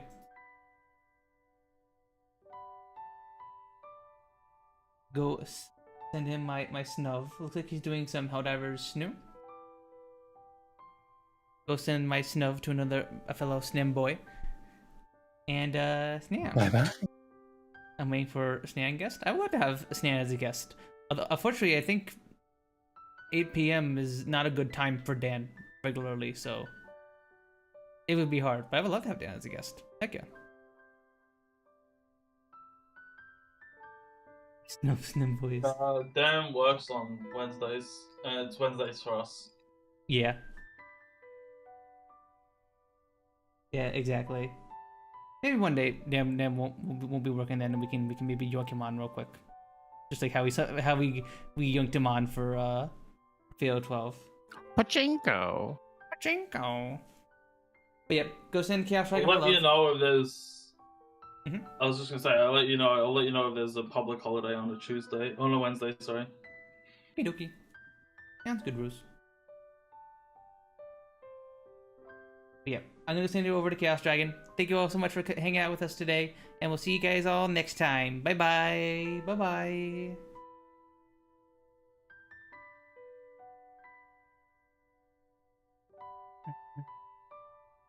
And